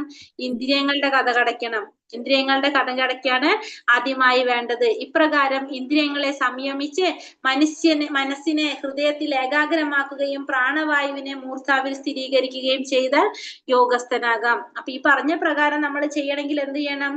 ഇന്ദ്രിയങ്ങളെ സംയമിച്ച് മനസ്സിനെ ഹൃദയത്തിൽ ഏകാഗ്രമാക്കുകയും പ്രാണവായുവിനെ മൂർധാവിൽ സ്ഥിരീകരിക്കുകയും ചെയ്താൽ നമുക്ക് എന്താകാൻ സാധിക്കും? യോഗസ്ഥനാകാനായിട്ട് സാധിക്കും. അപ്പൊ ആദ്യം നമ്മൾ എന്ത് ചെയ്യണം? ഇന്ദ്രിയങ്ങളെ നിയന്ത്രിക്കണം. കൃഷ്ണാവബോധത്തിലൂടെ മനസ്സിനെ ഭഗവാനിൽ ഉറപ്പിക്കുക വഴി അതീന്ദ്രിയ സമാധി അനായാസന് ലഭ്യമാകുക. അപ്പൊ കൃഷ്ണാവബോധത്തിലൂടെ നമ്മൾ എന്ത് ചെയ്യാം? മനസ്സിനെ ഭഗവാനിൽ ഉറപ്പിക്കുക. അതുവഴി നമുക്ക് എന്ത് ചെയ്യാൻ സാധിക്കും? അതീന്ദ്രിയമായ ആ സമാധി അനായാസേന നമുക്ക് ലഭ്യമാകുന്ന പറയാനിവിടെ. ഓമിത്യേകാക്ഷരം ബ്രഹ്മ വ്യാഹരൻ മാമനുസ്മരൻ യപ്രയാതി ത്യജന്തേഹം സായാതി പരമാം ഗതിം. ഇങ്ങനെ യോഗസ്ഥനായി ഓം എന്ന ഉത്തമമായ വിശുദ്ധാക്ഷര സംയോഗം ഉച്ചരിക്കുന്നത് കൊണ്ടും പരമദിവ്യോത്തമ പുരുഷനെ സ്മരിച്ചുകൊണ്ടും ശരീരം ത്യജിക്കുന്നവൻ ആധ്യാത്മിക ലോകങ്ങളിലെത്തും, സംശയമില്ല. അങ്ങനെ യോഗസ്ഥനായിട്ട് ഓം എന്ന ഉത്തമമായിട്ടുള്ള വിശുദ്ധാക്ഷരം ഓങ്കാരം, ബ്രഹ്മം, അത് ബ്രഹ്മവും ഭഗവാൻ കൃഷ്ണനും വിഭിന്നങ്ങളല്ലാന്ന് ഇവിടെ വ്യക്തമാക്കുന്നു. അപ്പൊ ഓങ്കാരം എന്ന ആ വിശുദ്ധമായ അക്ഷരം ഉച്ചരിക്കുന്നത് കൊണ്ട് പരമദിവ്യോത്തമ പുരുഷനെ സ്മരിച്ചുകൊണ്ടും ശരീരം ത്യജിച്ചു കഴിഞ്ഞാൽ എന്താണ്? ആധ്യാത്മിക ലോകങ്ങളിൽ എത്താൻ സാധിക്കുമെന്നുള്ളതിന് യാതൊരു സംശയവുമില്ല. അപ്പൊ ഇവിടെ എന്താണ്? ഓങ്കാരം, ബ്രഹ്മം, ഭഗവാൻ കൃഷ്ണനും വിഭിന്ന ഇടയ്ക്കിടയ്ക്ക് നിന്നുപോണ്ടല്ലോ മാതാജി. എല്ലാവർക്കും ഉണ്ട്. അപ്പൊ ഞാൻ വീഡിയോ ഓഫ് ചെയ്തപ്പോ എന്റെ ക്ലിയർ ആവണല്ലോ. ഇപ്പൊ ഉണ്ട് എല്ലാവർക്കും? എനിക്ക് കേൾക്കാം മാതാജി, എനിക്ക് കേൾക്കാം, എനിക്ക് ശരിക്കും കേൾക്കാം. ഇവിടെ ഇവിടെ ഇല്ല, കുഴപ്പമില്ല.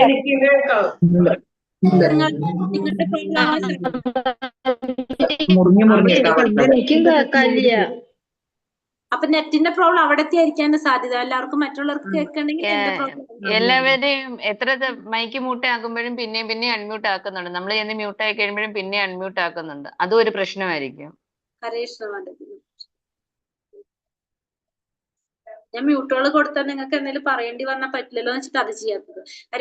ഹരേ കൃഷ്ണ മഹാമന്ത്രം ഉരുവിട്ടുകൊണ്ട് മരിക്കുന്നയാൾ തീർച്ചയായും എത്തിച്ചേരും.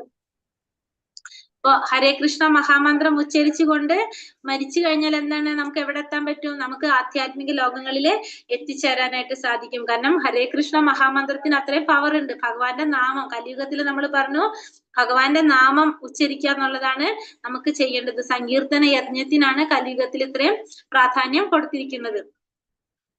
അനന്യചേതാ സതതം യോ മാം സ്മരതി നിത്യശഃ തസ്യാഹം സുലഭ പാർത്ഥ നിത്യയുക്തസ്യ യോഗിന.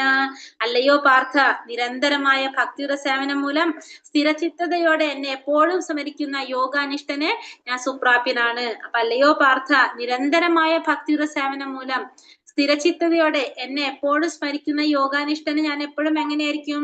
ഞാൻ എപ്പോഴും സുപ്രാപ്യനായിരിക്കും. അപ്പൊ നിരന്തരമായിട്ട് ഭക്തിയുടെ സേവനം ചെയ്തുകൊണ്ടിരിക്കുക, സ്ഥിരചിത്തതയോടെ എപ്പോഴും ഭഗവാനെ സ്മരിച്ചുകൊണ്ടിരിക്കുക.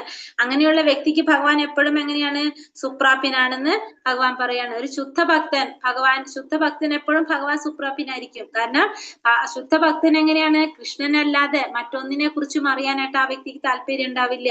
എപ്പോഴും ഭഗവാന് പ്രേമപൂർവ്വം ഭഗവാന്റെ സേവനത്തിൽ ഏർപ്പെട്ടു പോരാനാണ് ആര് ഇഷ്ടപ്പെടുന്നത്? ഒരു ശുദ്ധഭക്തൻ ഇഷ്ടപ്പെടുന്നത്. ഭഗവാനെ കുറിച്ചല്ലാതെ ചിന്തിക്കാനോ ഭഗവാന്റെ കാര്യങ്ങൾ ചെയ്യാന്നല്ലാതെ വേറെ ഒന്നിനെ കുറിച്ചും ആരാഗ്രഹിക്കുന്നില്ല? ഒരു ശുദ്ധഭക്തൻ ആഗ്രഹിക്കുന്നില്ല. അതുകൊണ്ട് തന്നെ ആ ശുദ്ധഭക്തൻ എപ്പോഴും എങ്ങനെയാണ്? ഭഗവാന്റെ നിരന്തരം ഭഗവത് സേവനത്തിൽ ഏർപ്പെട്ടുകൊണ്ടിരിക്കും. ആ ഭക്തന് ഭഗവാൻ എപ്പോഴും സുപ്രാപ്യനായിരിക്കും. മാമുപേത്യ പുനർജന്മ ദുഃഖാലയം അശാശ്വതം നാപ്നുവന്തി മഹാത്മാന സംസിദ്ധിം പരമാം ഗതാ. ഭക്തിയോഗം കൊണ്ട് എന്നെ പ്രാപിച്ച മഹാത്മാക്കൾ പരിപൂർണത നേടിയവരാകിയാൽ പിന്നീട് ദുഃഖപൂർണവും അസ്ഥിരവുമായി ഈ ലോകത്തിലേക്ക് തിരിച്ചു വരുന്നില്ല. ഇവിടെ എന്താ പറയുന്നത്? ഈ ലോകത്തെ കുറിച്ച് പറയാണ്. ഈ ലോകം എങ്ങനെയുള്ളതാണ്? ദുഃഖം നിറഞ്ഞതാണ്, പിന്നെ അസ്ഥിരമായിട്ടുള്ളതാണ്. സ്ഥിരതയില്ലാത്തതും ദുഃഖം നിറഞ്ഞതുമാണ് ഈ ലോകം. അപ്പൊ ഈ ലോകത്തേക്ക് എങ്ങനെയുള്ളവർ തിരിച്ചു വരില്ല? ഭക്തിയോഗം കൊണ്ട് ഭഗവാനെ പ്രാപിച്ച മഹാത്മാക്കള് പരിപൂർണത നേടിയത് കൊണ്ട് തന്നെ അവര് ദുഃഖപൂർണമായിട്ടുള്ള അസ്ഥിരമായിട്ടുള്ള ഈ ലോകത്തിലേക്ക് വീണ്ടും തിരിച്ചു വരുന്നില്ല എന്ന് പറയാണ്. എങ്ങനെയുള്ളവര്? ഭക്തിയോഗം കൊണ്ട് ഭഗവാനെ പ്രാപിച്ചവര്. ഈ ഭൗതിക പ്രപഞ്ചം അസ്ഥിരമാണ്, ക്ലേശഭരിതമാണ്. ശുദ്ധഭക്തന്റെ ലക്ഷ്യം എന്താണ്? ഗോലോക വൃന്ദാവനത്തിൽ ഭഗവാന്റെ സേവനം. ഇതാണ് ജീവാത്മാവിന്റെ പരമ പരിപൂർണത. ഒരു ജീവാത്മാവിന്റെ പരമപരിപൂർണത എന്ന് പറയുന്നത് എന്താണ്? ഉന്നതമായ പരിപൂർണത എന്ന് പറയുന്നത് ഭഗവാന്റെ സേവനമാണ്. ഭഗവാന്റെ സേവനമാണ് ഒരു ജീവാത്മാവിന്റെ പരമമായിട്ടുള്ള പരിപൂർണത എന്ന് പറയുന്നത്. ഭൗതിക പ്രപഞ്ചം അസ്ഥിരമാണ്, ക്ലേശഭരിതമാണ്. അതുകൊണ്ട് തന്നെ ശുദ്ധഭക്തൻ എപ്പോഴും എന്താ ആഗ്രഹിക്കുന്നത്? ഭഗവാന്റെ ഗോലോക വൃന്ദാവനം, അതാണ് ആഗ്രഹിക്കുന്നത്. അവിടെ ഭഗവത് സേവനം ചെയ്യാനാണ് ആരാഗ്രഹിക്കുന്നത്? ഗോലോക വൃന്ദാവനത്തില് ഭഗവത് സേവനം ചെയ്യാനുള്ള ഒരു ഭക്തൻ ആഗ്രഹിക്കുന്നത്. അത് തന്നെയാണ് ഒരു ജീവാത്മാവിന്റെ പരമമായിട്ടുള്ള പരിപൂർണത എന്ന് പറയുന്നത്. ആ ബ്രഹ്മ ഭുവന ലോക പുനരാവർത്തിനോർജുന മാമുപേത്യാത്തു കൗന്ദേയ പുനർജന്മാന വിദ്യതേ. ഭൗതിക ലോകത്തിൽ സർവോന്നതമായ ഗ്രഹം, അതായത് ബ്രഹ്മലോകം മുതൽക്ക് ഏറ്റവും അധമമായുള്ളത് വരെ ഓരോന്നും ജനന മരണങ്ങൾ ആവർത്തിച്ചു കൊണ്ടേയിരിക്കുന്ന ദുരിതപൂർണമായ സ്ഥലങ്ങളാണ്. ഇനിയും പറയാണ് ഭൗതിക ലോകത്തെ കുറിച്ച്. ഭൗതിക ലോകം എങ്ങനെയാണ്? സർവോന്നതമായിട്ടുള്ള ഗ്രഹം മുതല്, അതായത് ഭൗതിക ലോകത്തിൽ ഏറ്റവും മുകളിൽ ഏതാണ്? ബ്രഹ്മലോകം. ആ ബ്രഹ്മലോകം മുതല് ഏറ്റവും താഴെ അധമമായിട്ടുള്ള ലോകങ്ങൾ മുഴുവനും എങ്ങനെയുള്ളതാണ്? ജനന മരണങ്ങൾ ആവർത്തിച്ചു കൊണ്ടിരിക്കുന്ന ദുരിതപൂർണമായിട്ടുള്ള സ്ഥലങ്ങളാണെന്നാ പറയുന്നത്. അപ്പൊ ഈ ഭൗതിക ലോകത്തിലെല്ലാതും ജനന മരണങ്ങൾ ആവർത്തിക്കുന്നുണ്ട്, മാത്രമല്ല അത് ദുരിതം നിറഞ്ഞിട്ടുള്ള സ്ഥലങ്ങളാണ്. കുന്തിപുത്ര, എന്റെ പരമപദത്തിലെത്തിയവനാകട്ടെ പിന്നീട് ജന്മമെടുക്കേണ്ടതായിട്ട് വരില്ല. പക്ഷെ എന്റെ പരമപദത്തിൽ എത്തിക്കഴിഞ്ഞാൽ പിന്നെന്താണ്? വീണ്ടും ജന്മമെടുക്കേണ്ടതായിട്ട് വരുന്നില്ല. കാരണം എന്റെ ലോകത്ത് ചെന്ന് കഴിഞ്ഞാൽ പിന്നെന്താണ്? ഒരു തിരിച്ചുവരവില്ല. അവിടെ ജനന മരണങ്ങൾക്ക് അതീതമായ ഒരു ലോകമാണ്. ആരുടെ ലോകം? ഭഗവാന്റെ ഗോലോക വൃന്ദാവനം എന്ന് പറഞ്ഞ ആ ലോകം എന്ന് പറയുന്നത്. കൃഷ്ണാവബോധത്തിൽ പുരോഗമിക്കുന്നവർ കൂടുതൽ ഉത്കൃഷ്ടമുള്ള ഗ്രഹങ്ങളിലേക്ക് ക്രമേണ ഉയരുകയും ഭൗതിക ലോകത്തിന്റെ അന്ത്യത്തിൽ മഹാപ്രളയകാലത്തെ ശാശ്വതമായ ആധ്യാത്മിക ധാമം പ്രാപിക്കുകയും ചെയ്യുന്നു. അപ്പൊ കൃഷ്ണാവബോധത്തില് പുരോഗമിക്കും തോറും നമുക്ക് എന്താ സംഭവിക്കുന്നത്? കൂടുതൽ ഉത്കൃഷ്ടമായ ഗ്രഹങ്ങളിലേക്ക് ക്രമേണ ഉയർന്ന് നമ്മള് മഹാപ്രളയ കാലത്ത് ശാശ്വതമായ ആധ്യാത്മിക ലോകത്തിലേക്ക് ആധ്യാത്മിക ധാമം പ്രാപിക്കാനായിട്ട് നമുക്ക് സാധിക്കുകയാണ് ചെയ്യുന്നത്. അപ്പൊ നമുക്ക് ഇഷ്ടമുള്ള സ്ഥലത്തേക്ക് നമുക്ക് ചെന്ന് ചേരാൻ സാധിക്കണം. എങ്ങനെയാണെങ്കില്? കൃഷ്ണാവബോധത്തില് പുരോഗമിക്കുമ്പോ. സഹസ്രയുഗ പര്യന്തം അഹര്യത് ബ്രഹ്മണോ വിദുഹു രാത്രിം യുഗ സഹസ്രാന്താം തേഹോ രാത്രാവിദോ ജനഃ. മനുഷ്യഗണിത പ്രകാരം 1000 യുഗങ്ങൾ വേണം ബ്രഹ്മാവിന്റെ ഒരു ദിവസത്തിന്. അത്ര തന്നെ രാത്രിക്കും വേണം. അപ്പൊ ബ്രഹ്മാവിന്റെ ഒരു ദിവസം എന്ന് പറയുന്നത് മനുഷ്യന്റെ ഗണിത പ്രകാരം എങ്ങനെയാണ്? 1000 യുഗങ്ങളാണ് എന്ത് പറയണത്? ബ്രഹ്മാവിന്റെ ഒരു ദിവസം എന്ന് പറയുന്നത്. ബ്രഹ്മാവിന്റെ ഒരു ദിവസത്തിന് അത്ര തന്നെ എന്തുണ്ടാവും? രാത്രിയും ഉണ്ടാവും. അപ്പൊ മനുഷ്യന്റെ ഗണിത പ്രകാരം ബ്രഹ്മാവിന്റെ ഒരു എന്താ പറയുക, ബ്രഹ്മാവിന്റെ ഒരു ദിവസം എന്ന് പറയുന്നത് 1000 യുഗങ്ങൾ, 1000 ചതുർയുഗങ്ങളാണ് ബ്രഹ്മാവിന്റെ എന്ന് പറയുന്നത് ഒരു ദിവസം എന്ന് പറയുന്നത്. അത്ര തന്നെ എന്തുണ്ട്? രാത്രിയും ഉണ്ടെന്ന് പറയാണ്.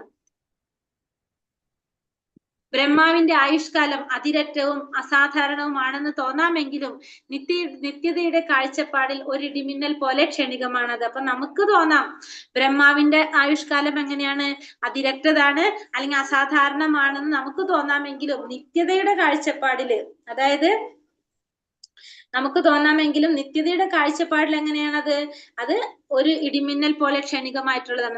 നമ്മളെ ഭൗതിക ലോകത്തിലുള്ളവരുടെ ആയുസ് 100 വർഷം ആയതുകൊണ്ട് നമുക്ക് ബ്രഹ്മദേവന്റെ ആയുസ് ഇപ്പൊ നമുക്ക് 1000 ചതുർയുഗം എന്ന് നമ്മൾ അല്ലെങ്കിൽ ഇത്രയും ഉണ്ടെന്ന് പറയുമ്പോ ബ്രഹ്മാവിന്റെ ആയുസ് പറയുന്നത് എത്രയാണ്?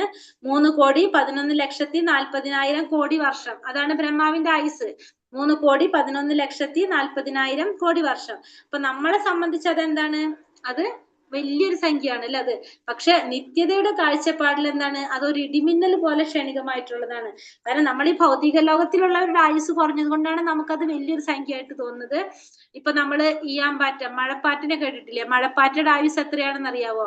ഒരു 3 മണിക്കൂറാണ് ഒരു മഴപ്പാറ്റയുടെ ആയുസ്. മഴപ്പാറ്റ ആ 3 മണിക്കൂറിനുള്ളിൽ ജനിക്കുകയും ചെയ്യും, കല്യാണം കഴിച്ച് കുട്ടികളുണ്ടാവും, കുടുംബം ഉണ്ടാവും, വയസ്സായി മരിക്കുകയും ചെയ്യും ഈ 3 മണിക്കൂറിനുള്ളിൽ.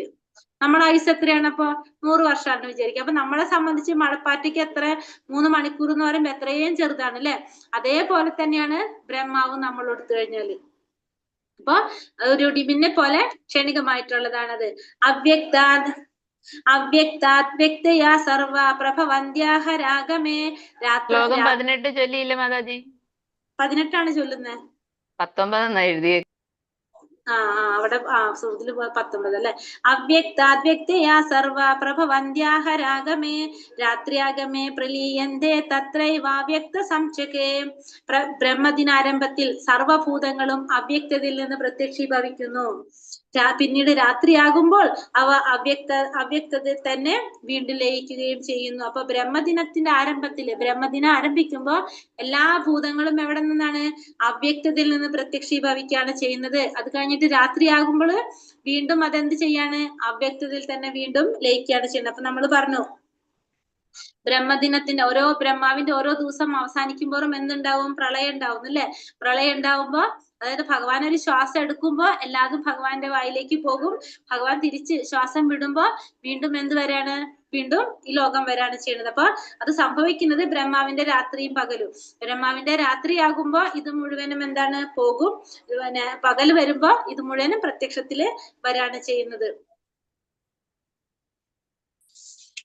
ഭൂതഗ്രാമസ ഏവായം ഭൂത്വാ പ്രലീയതേ രാത്രിയാഗമേ വ്യശപാർത്ഥ പ്രഭവത്യഹ രാഗമേ. വീണ്ടും വീണ്ടും ബ്രഹ്മദിനാരംഭത്തോടെ സകല ഭൂതജാലങ്ങളും ഉളവാകുന്നു. ബ്രഹ്മനിശാഗമത്തിൽ അവയെല്ലാം നിസ്സഹായരായി നശിക്കുന്നു. അപ്പൊ വീണ്ടും വീണ്ടും ബ്രഹ്മദിനം ആരംഭിക്കുമ്പോ എല്ലാതും എന്ത് സംഭവിക്കും? എല്ലാതും വരും. രാത്രിയാകുമ്പോ ബ്രഹ്മനിശാഗമത്തിൽ രാത്രിയാകുമ്പോ എന്താണ്? അവയെല്ലാം നിസ്സഹായരായിട്ട് നശിക്കുകയാണ് ചെയ്യുന്നത്. അപ്പൊ ബ്രഹ്മാവിന്റെ ഒരു ദിവസം ആരംഭിക്കുമ്പോ ഇതൊക്കെ വരികയും ചെയ്യും, രാത്രിയാകുമ്പോ ഇതൊക്കെ ഇല്ലാതാകുകയാണ് ചെയ്യുന്നത്. കൃഷ്ണന്റെ ആത്മീയ ശക്തി അതീന്ദ്രിയവും സനാതനവുമാണ്. ഭൗതിക പ്രകൃതിക്ക് തികച്ചും വിപരീതവും സമുത്കൃഷ്ടമായതുമാണ് ഭഗവത് ശക്തി. അപ്പൊ ഭഗവാന്റെ ശക്തി എന്ന് പറയുന്നത് എങ്ങനെയാണ്? ഭഗവാന്റെ ശക്തി ആത്മീയ ശക്തിയും അതീന്ദ്രിയവുമായിട്ടുള്ള ശക്തി സനാതനവുമാണത്. ഭൗതിക പ്രകൃതിക്ക് തികച്ചും വിപരീതവും സമുത്കൃഷ്ടവുമായതുമാണ് എന്ത്? ഭഗവാന്റെ ശക്തി എന്ന് പറയുന്നത്. ഭഗവാന്റെ ശക്തി എങ്ങനെ? ഭഗവത് ശക്തി ഭൗതിക പ്രകൃതിക്ക് തികച്ചും വിപരീതവും ഉത്കൃഷ്ടമായിട്ടുള്ളതാണ് എന്ത്? ഭഗവത് ശക്തി. അവ്യക്തക്ഷര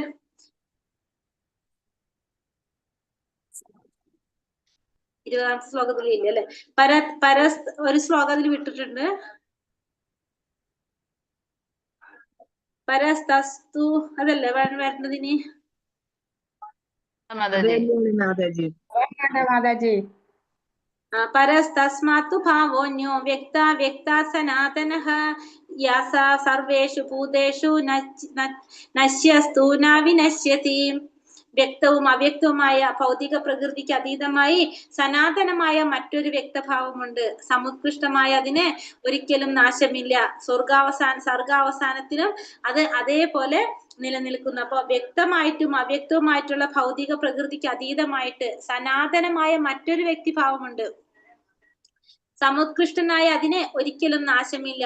സർഗത്തിന്റെ അവസാനത്തിലും അത് അതേപോലെ നിലനിൽക്കുകയാണ് ചെയ്യുന്നത്. അപ്പൊ അതീന്ദ്രിയമായിട്ടുള്ളതും സനാതനമായിട്ടുള്ളതും ഒരിക്കലും നശിക്കാത്തതാണ് എന്ത്? ആ ഉത്കൃഷ്ടമായിട്ടുള്ള ശക്തി. അതെന്താണത്? ഭഗവാന്റെ ആത്മീയ ശക്തി.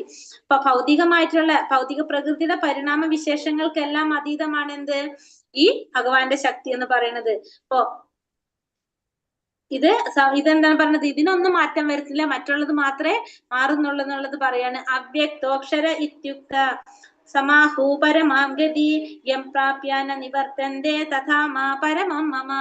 വേദാന്തികൾ അവ്യക്തമെന്നും അക്ഷയമെന്നും വിശേഷിപ്പിക്കുന്നതും പരമമായ പ്രാപ്യസ്ഥാനം എന്നറിയപ്പെടുന്നതും ഒരിക്കൽ എത്തിച്ചേർന്നാൽ പിന്നെ മടങ്ങി വരേണ്ടതില്ലാത്തതുമാണ് എന്റെ പരമധാമം. ഇനി ഭഗവാന്റെ ധാമത്തെ കുറിച്ച് പറയാണ്. എന്താണ്?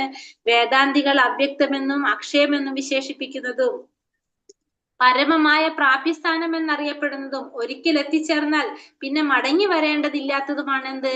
ഭഗവാന്റെ ധാമം, പരമമായ ധാമം എന്ന് പറയുന്നത്. അത് അവ്യക്തമാണ്, അക്ഷയമാണ്, പരമമായ പ്രാപ്യസ്ഥാനമാണത്. അവിടെ ചെന്ന് കഴിഞ്ഞാൽ പിന്നെ മടങ്ങി വരേണ്ടതില്ലാത്തതാണ് ഭഗവാന്റെ ധാമം എന്ന് പറയുന്നത്. ഗോലോക വൃന്ദാവനം കൃഷ്ണന്റെ ദിവ്യധാമമാണ്. അവിടെ മണിമന്ദിരങ്ങളും കൽപ്പവൃക്ഷങ്ങളും നിറഞ്ഞതാണ്. പാൽ വറ്റാത്ത സുരഭി പശുക്കളും അവിടെ. അപ്പൊ ഭഗവാന്റെ ധാമം എന്താണ്?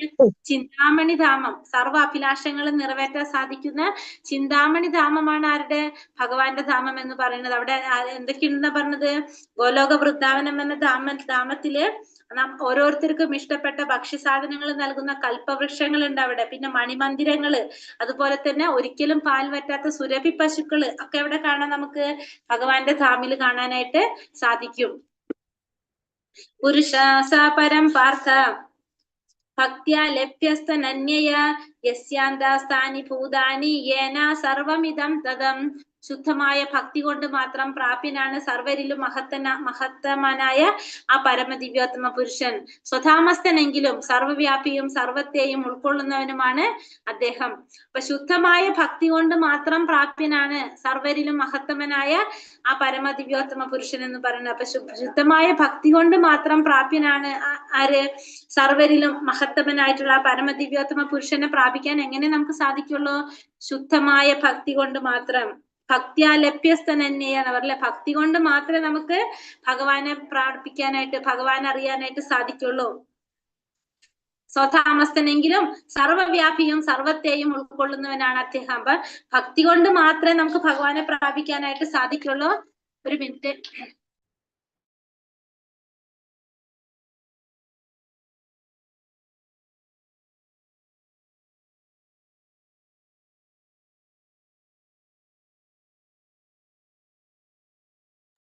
കേൾക്കാൻ വയ്യല്ല മാതാജി.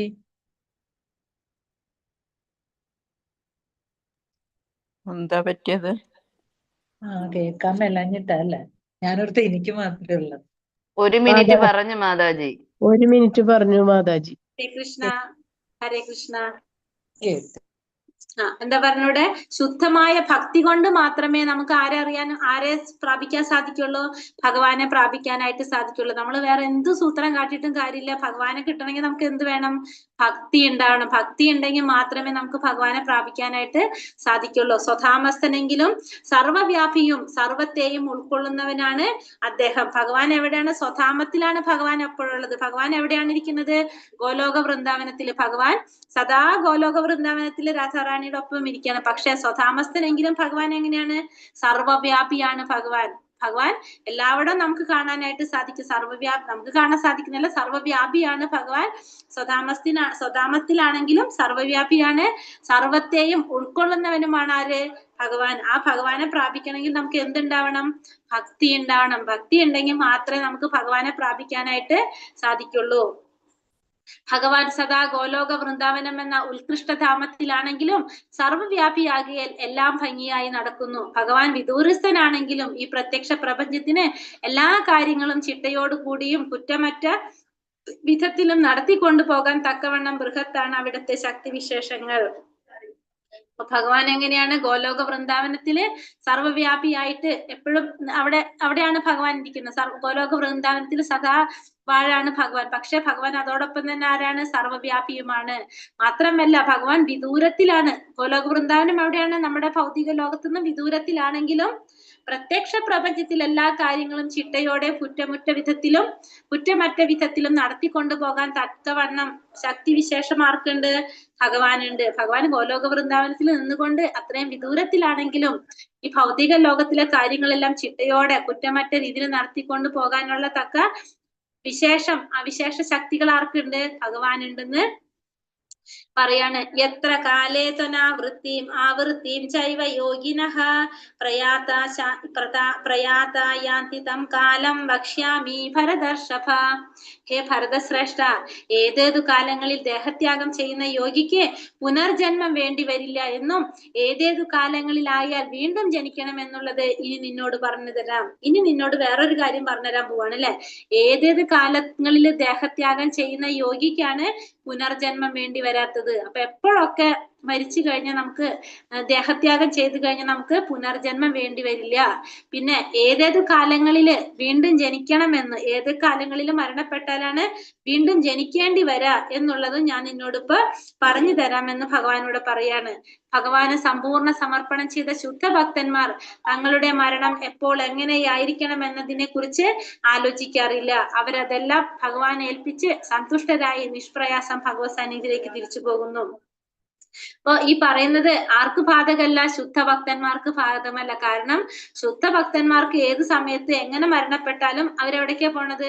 ഭഗവാന്റെ പാദം പോകാനായിട്ട് അവർക്ക് സാധിക്കും. അപ്പൊ അത് അങ്ങനെയുള്ളവരല്ല പറയുന്നത് എങ്ങനെ ഇരിക്കണം എന്നതിനെ കുറിച്ച് അവർ ആലോചിക്കാറില്ല. അവരെല്ലാം ഭഗവാനെ ഏൽപ്പിച്ച് സന്തുഷ്ടരായി നിഷ്പ്രയാസം ഭഗവാന്റെ സന്നിധിയിലേക്ക് തിരിച്ചു പോകാണ് ചെയ്യുന്നത്. അഗ്നിർ ജ്യോതിരഹ ശുക്ലം ഷൺമാസ ഉത്തരായണം തത്ര പ്രയാത ഗച്ഛന്തി ബ്രഹ്മ ബ്രഹ്മോ വിദോ ജനഃ. എന്താ പറയണത്? അഗ്നിയുടെയോ ജ്യോതിസിന്റെയോ സാന്നിധ്യത്തിലോ പകലുള്ള ശുഭമുഹൂർത്തത്തിലോ ശുക്ലപക്ഷത്തിലോ ഉത്തരായണ കാലത്തോ ഇഹലോകം വിടുന്ന ബ്രഹ്മജ്ഞാനി ഭഗവാനെ പ്രാപിക്കും. അപ്പൊ അഗ്നിയുടെ സാന്നിധ്യം, പിന്നെ ജ്യോതിസിന്റെ സാന്നിധ്യം, ജ്യോതിസ് എന്ന് വെച്ചാല് വെളിച്ചം, വെളിച്ചത്തിന്റെ സാന്നിധ്യത്തില്, അല്ലെങ്കിൽ പകലുള്ള ശുഭമുഹൂർത്തത്തില്, പകൽ സമയത്തെ ശുഭമുഹൂർത്തത്തിൽ, അല്ലെങ്കിൽ ശുക്ലപക്ഷത്തില്, അല്ലെങ്കിൽ എന്താണ് ഉത്തരായണ കാലത്ത് പിന്നെന്താണ് ഉത്തരായണ കാലത്ത് ഇഹലോകം വിടുന്ന ബ്രഹ്മജ്ഞാനിക്ക് ഭഗവാനെ പ്രാപിക്കാനായിട്ട് സാധിക്കും. അപ്പൊ അഗ്നിയുടെ സാന്നിധ്യം ഉണ്ടാവുക, ജ്യോതിസിന്റെ സാന്നിധ്യം ഉണ്ടാവുക, അല്ലെങ്കിൽ ജ്യോതിസിന്റെ സാന്നിധ്യം, പിന്നെ പകല് സമയം ശുഭമുഹൂർത്തം, പകല് സമയത്തെ ശുഭമുഹൂർത്തത്തില് അല്ലെങ്കിൽ ശുക്ലപക്ഷത്തില്, പിന്നെ ഉത്തരായണ കാലം എന്ന് വെച്ചാൽ എന്താണ്? ദേവന്മാരെ കൊണ്ടുവന്നിരിക്കുന്ന ഒരു സമയം അല്ലെ ഉത്തരായണ കാലം എന്ന് പറഞ്ഞത്. ശുക്ലപക്ഷം എന്ന് വെച്ചിട്ടുണ്ടെങ്കില് എന്താണ്? ഫുൾമൂൺ അല്ലെ, അതല്ലേ പൂർണ്ണചന്ദ്രന്റെ അല്ലേ പറയണത്? ശുക്ലപക്ഷം വെളുത്തവാവല്ലേ വന്നത്? അതാണ് പൗർണമി പൗർണമി. ആ അതെ. ഭക്ഷണം എന്ന് പറയും ഞങ്ങളൊക്കെ. ഒരു ശുക്ലപക്ഷം എന്ന് പറഞ്ഞിട്ടുണ്ടെങ്കിൽ 15 ദിവസമാണ്. 15 ദിവസമാണ്.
ഹരേ കൃഷ്ണ സോറി മാതാജി. അപ്പൊ എന്താണ്? അഗ്നിയുടെയോ ജ്യോതിസിന്റെയോ സാന്നിധ്യത്തില്, പിന്നെന്താണ് സാന്നിധ്യത്തിലുള്ള ശുഭമുഹൂർത്തത്തില്, ശുക്ലപക്ഷത്തില്, പിന്നെ ഉത്തരായണ കാലത്ത് ഇഹലോകം വിടുന്ന ബ്രഹ്മജ്ഞാനിക്ക് ഭഗവാനെ പ്രാപിക്കാനായിട്ട് സാധിക്കും. യോഗചര്യയിൽ ഏറെ പുരോഗമിച്ച യോഗികൾക്ക് എവിടെ വെച്ച് ഏത് സമയത്ത് ദേഹത്യാഗം ചെയ്യണമെന്ന് തീരുമാനിക്കാനുള്ള കഴിവുണ്ട്. അപ്പൊ നമ്മൾ നേരത്തെ കണ്ടു അല്ലെ, ഭ്രൂമധ്യത്തില് നമ്മൾ എന്ത് പറയണ പിടിച്ചു വെച്ചുകൊണ്ട് നമ്മൾ എന്ത് ചെയ്യാണ്? നമ്മള് ശരീരം വെടിയാനായിട്ട് നമുക്ക് സാധിക്കും, നമ്മളെ ശ്വാസത്തെ പിടിച്ചു നിർത്തിക്കൊണ്ട്. അങ്ങനെ യോഗചര്യയിൽ പുരോഗമിച്ച വ്യക്തികൾക്ക് എവിടെ വെച്ച് ഏത് സമയത്തും ദേഹത്യാഗം ചെയ്യാനായിട്ട് തീരുമാനിക്കാനായിട്ട് കഴിവുണ്ട്. മറ്റുള്ളവർക്ക് പക്ഷെ അത് സാധിക്കുന്നുണ്ടാവില്ല. പിന്നെ അടുത്തതിൽ എന്താ പറയണത്? ധൂമോ രാത്രി സദാ കൃഷ്ണ ഷൺമാസ ദക്ഷിണായനം തത്ര ചന്ദ്രമസം ജ്യോതിർ യോഗി പ്രാപ്യാനി വർത്തതേ. ധൂമ സാന്നിധ്യം, ധൂമം എന്ന് വെച്ചാൽ എന്താണ്? പുക അല്ലെ. പുകയുടെ സാന്നിധ്യം രാത്രി, കൃഷ്ണപക്ഷം, ദക്ഷിണായനം എന്നീ സമയങ്ങളിൽ മരിക്കുന്ന യോഗി ചന്ദ്രലോകം പോകുന്നു. അയാൾ വീണ്ടും ഭൂമിയിൽ ജനിക്കും. അപ്പോ ധൂമ സാന്നിധ്യം, പുകയുടെ സാന്നിധ്യം, അല്ലെങ്കിൽ രാത്രി സമയം, കൃഷ്ണപക്ഷം, ദക്ഷിണായനം പിന്നെന്താണ് പറയണത്? എന്നീ സമയങ്ങളിൽ മരിക്കുന്ന യോഗി എന്താണ്? ചന്ദ്രലോകം പോകും. അയാൾക്ക് വീണ്ടും ഭൂമിയിൽ ജന്മം എടുക്കേണ്ടതായിട്ട് വരുന്നു പറയാണ്. അപ്പൊ ഇവിടെ ഭൂമിയിൽ വെച്ച് നമ്മള് പറഞ്ഞ ഭൂമിയിൽ രാത്രി സമയത്ത് ധൂമ സാന്നിധ്യത്തില് കൃഷ്ണപക്ഷത്തില് ദക്ഷിണായനം ഈ സമയങ്ങളിലൊക്കെ മരിക്കുകയാണെങ്കിൽ നമുക്ക് എന്താണ്? ചന്ദ്രലോകത്തിലേക്ക് പോയിട്ട് വീണ്ടും നമ്മൾ ഈ ഭൗതിക ലോകത്തില് ജന്മം എടുക്കേണ്ടതായിട്ട് വരാണ് ചെയ്യണത്. ഭാഗവതം 3-ാം സ്കന്ധത്തിൽ കപിലമുനി പറയുന്നുണ്ട്, ഭൂമിയിൽ വെച്ച് ഫലോദിഷ്ട കർമ്മങ്ങളും യജ്ഞക്രിയകളും അനുഷ്ഠിക്കുന്നവർ മരിച്ച് ചന്ദ്രലോകത്തിലെത്തുമെന്ന്. അപ്പൊ ഭൂമിയിൽ കപിലമുനി പറയുന്നുണ്ട് എന്താണ്? ഭൂമിയിൽ വെച്ച് ഫലോദിഷ്ട കർമ്മങ്ങളും യജ്ഞക്രിയകളും അനുഷ്ഠിക്കുന്നവര് മരിച്ചിട്ട് എന്താണ്? ചന്ദ്രലോകത്തെത്തും. ഈ മഹാത്മാക്കള് ദേവഗണിത പ്രകാരം ഏതാണ്ട് 10,000 വർഷം ചന്ദ്രനിൽ ജീവിച്ച് സോമരസം ആസ്വദിച്ച് ആനന്ദിച്ചതിന് ശേഷം അവരെന്ത് ചെയ്യാണ്? വീണ്ടും അവർക്ക് എവിടേക്ക് വരേണ്ടി വരികയാണ്? ഈ ഭൂമിയിലേക്ക് തിരിച്ച് വരേണ്ടതായിട്ട് വരും അവർക്ക്. ശുക്ല കൃഷ്ണേ ഗതി ഹേത്യേ ജഗത ശാശ്വതേ മതേ ഏകയാ യാത്യനാ വൃത്തി മന്യയാ വർത്തതേ പുനഃ. ഭൂമിയിൽ നിന്ന് പോകാൻ 2 മാർഗങ്ങൾ ഉള്ളതെന്ന് വേദങ്ങൾ ഘോഷിക്കുന്നു. അപ്പൊ ഭൂമിയിൽ നിന്ന് പോകാനായിട്ട് 2 മാർഗങ്ങളാണ് ഉള്ളതെന്ന് വേദങ്ങൾ ഘോഷിക്കുന്നു. ഇപ്പൊ നമുക്ക് മനസ്സിലായി, ഒന്ന് രാത്രിയിലും ഒന്ന് പകലും, ഒന്ന് പ്രകാശത്തിലും മറ്റൊന്ന് അന്ധകാരത്തിലും. വെളിച്ചത്തിലൂടെ പോയവർ തിരിച്ചു വരാറില്ല, ഇരുട്ടിലൂടെ പോയവർക്ക് മടങ്ങി വന്നേ മതിയാവൂ. അപ്പൊ വെളിച്ചത്തിലൂടെ പോയവർക്ക് എന്ത് വരുന്നില്ല?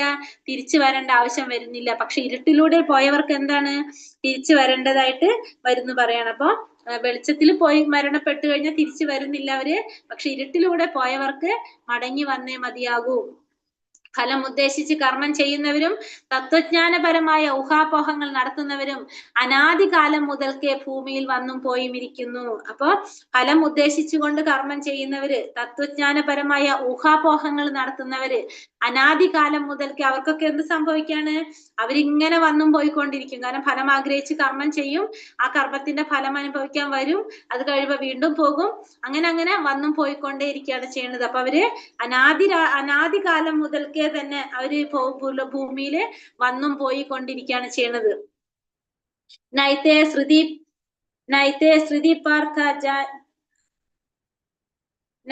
സ്ത്രീ പാർത്ഥ ജാനന്യോഗി മുഹ്യതി കശ്ചന തസ്മാത് സർവേഷു കാലേഷു യോഗയുക്തോഭവാർജുന. ഈ 2 വഴികളെയും കുറിച്ച് അറിഞ്ഞിട്ടും ഭക്തൻ സംഭ്രമിക്കുന്നില്ല. അതിനാൽ അർജുന എല്ലായ്പ്പോഴും ഭക്തിയിൽ ഉറച്ചു നിൽക്കുക. അപ്പോ ഈ 2 വഴികളെ കുറിച്ച് മനസ്സിലാക്കിയിട്ടും ഭക്തൻ ഒരിക്കലും എന്ത് തോന്നുന്നില്ല? സംഭ്രമം തോന്നുന്നില്ല. കാരണം ഇരുട്ടിലൂടെ പോയാലും വെളിച്ചത്തിലൂടെ പോയാലും, വെളിച്ചത്തിലൂടെ പോയവർക്ക് തിരിച്ചു വരണ്ട, ഇരുട്ടിലൂടെ പോയവർക്ക് തിരിച്ചു വരണം, ഇതൊക്കെ നമ്മൾ കണ്ടു. പക്ഷെ ഭക്തന്മാർക്ക് ഇതൊന്നും കേട്ടിട്ട് ഒരു സംഭ്രമം ഉണ്ടാകുന്നില്ല. കാരണം എന്തുകൊണ്ടാണ്? ഭക്തിയിൽ ഉറച്ചു നിന്നാൽ അവരിതൊന്നും ബാധിക്കുന്നില്ല. ഭക്തന്മാരെ സംബന്ധിച്ച് ഇരുട്ടത്ത് പോയാലും വെളിച്ചത്ത് പോയാലും അവർക്ക് എവിടേക്ക് പോകാൻ സാധിക്കും? ഭഗവാന്റെ ധാമത്തിലേക്ക് പോകാൻ സാധിക്കും. അതുകൊണ്ട് തന്നെ ഭക്തന് ഇതൊന്നും കേട്ട് കഴിഞ്ഞാൽ എന്തുണ്ടാകുന്നില്ല? സംഭ്രമം ഉണ്ടാകുന്നില്ല. അതുകൊണ്ട് എന്ത് ചെയ്യണം? ഭക്തിയില് ഉറച്ചു നിൽക്കണം. ഭക്തൻ ഭൗതിക വിഷയ അനാസക്തനായി കൃഷ്ണാവബോധത്തോടെ സർവകർമ്മങ്ങളും ചെയ്യണം. യുക്ത വൈരാഗ്യം എന്ന ഈ പ്രക്രിയ ഒരാളെ പരിപൂർണതയിൽ എത്തിക്കുന്നു. അപ്പൊ ഭക്തൻ എപ്പോഴും എന്ത് ചെയ്തുകൊണ്ടിരിക്കുകയാണ്? ഭൗതിക വിഷയങ്ങളിൽ നിന്നൊക്കെ അനാസക്തനായിട്ട് കൃഷ്ണാവബോധത്തോടെ കർമ്മം ചെയ്തുകൊണ്ടിരിക്കുകയാണ്. അപ്പൊ അതുകൊണ്ട് തന്നെ ആ കർമ്മത്തിന്റെ ഫലം ആർക്ക് അനുഭവിക്കേണ്ട ആവശ്യമില്ല? ഒരു ഭക്തൻ അനുഭവിക്കേണ്ട ആവശ്യമില്ല. ഭക്തൻ യുക്ത വൈരാഗ്യം എന്ന ഈ പ്രക്രിയയിലൂടെ പരിപൂർണതയിൽ എത്താനായിട്ട് സാധിക്കുകയാണ്. അപ്പൊ ഒരു ഭക്തൻ എങ്ങനെയാ ചെയ്യണത്? യുക്ത വൈരാഗ്യം എന്ന് പറഞ്ഞാൽ ഭൗതികമായ വിഷയങ്ങളിൽ നിന്നെല്ലാം നമുക്ക് എന്ത് കിട്ടാണ്? നമുക്ക് അനാസക്തി ഉണ്ടാവണം, ആസക്തി ഇല്ലാതാവണം. ഭൗതികമായ വിഷയങ്ങളിൽ അനാസക്തി ഉണ്ടാകും. ഒപ്പം നമുക്ക് എന്തിനോട് ആസക്തി വരാണ്? ഭഗവാനില്, കൃഷ്ണനോട് ആസക്തി വന്നുകൊണ്ടിരിക്കുകയാണ്. അപ്പൊ നമുക്കൊരിക്കലും ഒരു ഭൗതികമായിട്ടുള്ള വിഷയങ്ങളെ കുറിച്ച് ചിന്തിക്കാത്തത് കൊണ്ട് ഒരു ഭക്തനെ സംബന്ധിച്ച് ഇതൊന്നും ബാധകമല്ല. ഭക്തൻ എപ്പോഴും ഭക്തിയില് ഉറച്ചു നിൽക്കാണ് വേണ്ടത്. വേദേഷു യജ്ഞേഷു തപസ്സു ചൈവ ദാനേഷു യത് പുണ്യഫലം പ്രതിഷ്ഠം അത്യേതി അത്യേതി തത്സർവമിദം വിധിത്വ യോഗി പരം സ്ഥാനമുപൈതി ചാദ്യം.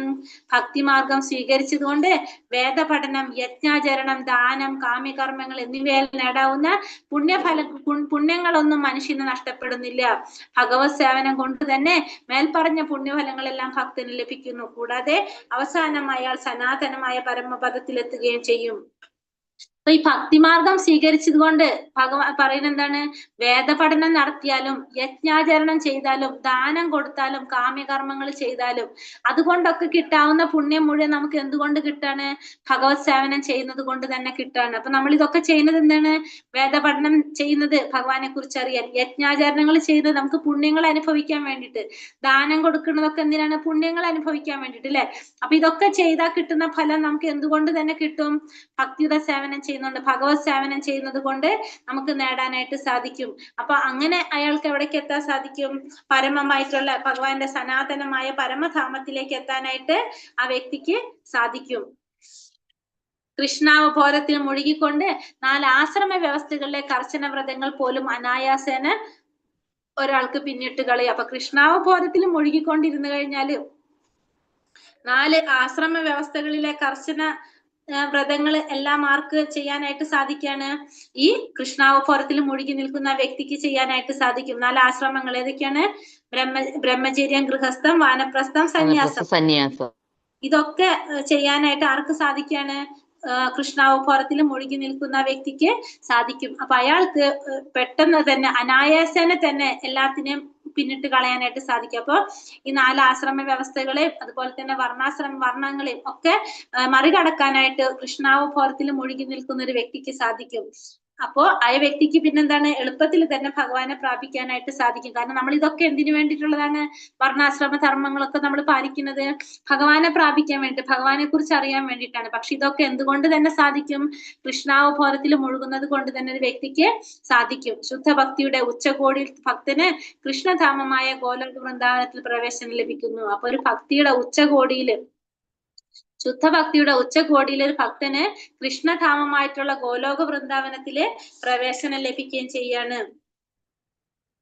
ഹരേ കൃഷ്ണ കൃഷ്ണ കൃഷ്ണ ഹരേ ഹരേ, ഹരേ രാമ രാമ രാമ ഹരേ ഹരേ. വഞ്ചാകൽപതരൂപേശ്ച കൃപാ സിന്ധോഭ്യവച പതിതാനാം പാവനേഭ്യോ വൈഷ്ണവേഭ്യോ നമോ നമഃ. अनंत कोटि वैष्णव वृंद की जय, श्रील प्रभुपाद की जय, गुरुदेव की जय, निताय गौर प्रमानंदे हरि हरि बोल. हरे कृष्ण. എല്ലാവർക്കും നന്ദി. ഹരേ കൃഷ്ണ. അപ്പൊ നമുക്ക് ക്വസ്റ്റ്യൻസ് നോക്കാം. ഹരേ കൃഷ്ണ.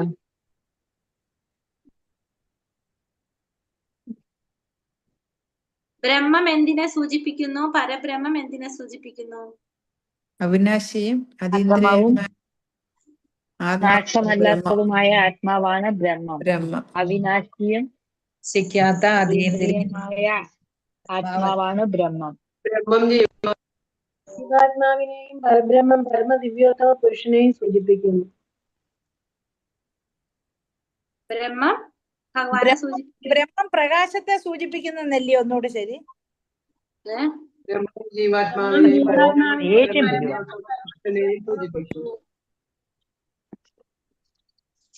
ബ്രഹ്മം എന്ന് വെച്ചാൽ എന്താണെന്ന് പറഞ്ഞ? പ്രകാശത്തെ സൂചിപ്പിക്കുന്നല്ലയോ മാതാജി? അവിനാശിയും അതീന്ദ്രമായ ആത്മാവ് അത്ര ബ്രഹ്മം. ബ്രഹ്മം എന്ന് വെച്ചാൽ എന്താണ്? ജീവാത്മാവാന്ന് പറഞ്ഞിട്ടില്ലേ അവിടെ? സത്യമാണ്. ഇതില് പറയുന്നുണ്ട്, 3-ാമത്തെ ശ്ലോകത്തിൽ പറയുന്നുണ്ട് ബ്രഹ്മം എന്താണ്? സർവോത്കൃഷ്ടമായ വസ്തുവാണ് ബ്രഹ്മം. ബ്രഹ്മം എന്ന് പറഞ്ഞാല് ജീവാത്മാവിനെയാണ് ബ്രഹ്മം എന്ന് പറയുന്നത്. പരബ്രഹ്മം എന്ന് പറയുന്നത് പരമദിവ്യോത്തമ പുരുഷനെയാണ്, പരമാത്മാവിനെയാണ് പരമദിവ്യോത്തമ പുരുഷന പരബ്രഹ്മം എന്ന് പറയുന്നത്. 3-ാമത്തെ ശ്ലോകത്തിൽ പറയുന്നില്ലേ? നാശമില്ല. ബ്രഹ്മം ജീവാത്മാവിനെയും പരബ്രഹ്മം പരമദിവ്യോത്തമ പുരുഷനെയുമാണ് സൂചിപ്പിക്കുന്നത്. ജീവാത്മാവിന്റെ മൂലസ്വരൂപത്തിന് ഭൗതിക ബോധം ഉൾക്കൊള്ളുമ്പോഴും കൃഷ്ണാവബോധം ഉൾക്കൊള്ളുമ്പോഴും എന്താണ് സംഭവിക്കുന്നത്? ഭൗതിക ബോധം ഉൾക്കൊള്ളുമ്പോൾ ഭൗതിക വസ്തുക്കളെ കൈയാളാനുള്ള ശ്രമമാണ് അതിന്റെ സ്വാഭാവിക സ്ഥിതി. എന്നാൽ ആധ്യാത്മിക ബോധത്തിൽ അഥവാ കൃഷ്ണബോധത്തിലാകട്ടെ ഭഗവത് സേവനത്തിലാണ് അവരുടെ നില. അതെ. അപ്പൊ ഭൗതിക ബോധത്തിൽ നിൽക്കുമ്പോ ഭൗതികമായിട്ടുള്ള കാര്യങ്ങളോടാണ് താല്പര്യം ഉണ്ടാവണം അല്ലെ? നമ്മുടെ സന്തോഷമാണ് നമ്മൾ നോക്കുന്നത്. പക്ഷെ കൃഷ്ണാവബോധത്തിൽ നിൽക്കുമ്പോ എന്താണ് ഭഗവാനെ സന്തോഷിപ്പിക്കാനാണ് നോക്കുന്നത്. അടുത്ത ക്വസ്റ്റ്യൻ ഏതാണ്? ജീവാത്മാക്കൾ എങ്ങനെ ഭൗതിക ലോകത്തിൽ പിറക്കുന്നു? അത് പറഞ്ഞില്ല അല്ലെ, അത് പറഞ്ഞു പോയില്ല. അതായത് അതിൽ തന്നെ പറയുന്നുണ്ട്, യജ്ഞപ്രക്രിയ ജീവാത്മാക്കൾ പ്രത്യേകതരം സ്വർഗലോകങ്ങൾ പോകാൻ വേണ്ടി വിവിധ തരം യജ്ഞങ്ങള് അതായത് ജീവാത്മാക്കൾ വർഷബിന്ദുക്കളിലൂടെ ഭൂമിയിലേക്ക് വരും. വർഷബിന്ദുക്കളിലൂടെ ഭൂമിയിലേക്ക് തിരിച്ചു വന്ന് പിന്നീട് ധാന്യങ്ങളായി മുളയ്ക്കുകയും ആ ധാന്യങ്ങൾ ഭക്ഷിക്കുന്ന മനുഷ്യരിൽ ശുക്ലമായി തീർന്ന സ്ത്രീ ഗർഭത്തിൽ ഉൾപ്പോവുകയും ചെയ്യുന്നു. അങ്ങനെ ജീവാത്മാവ് മനുഷ്യ ശരീരം എടുത്ത് ഭൂമിയിലേക്ക് വരാണ് ചെയ്യുന്നത്.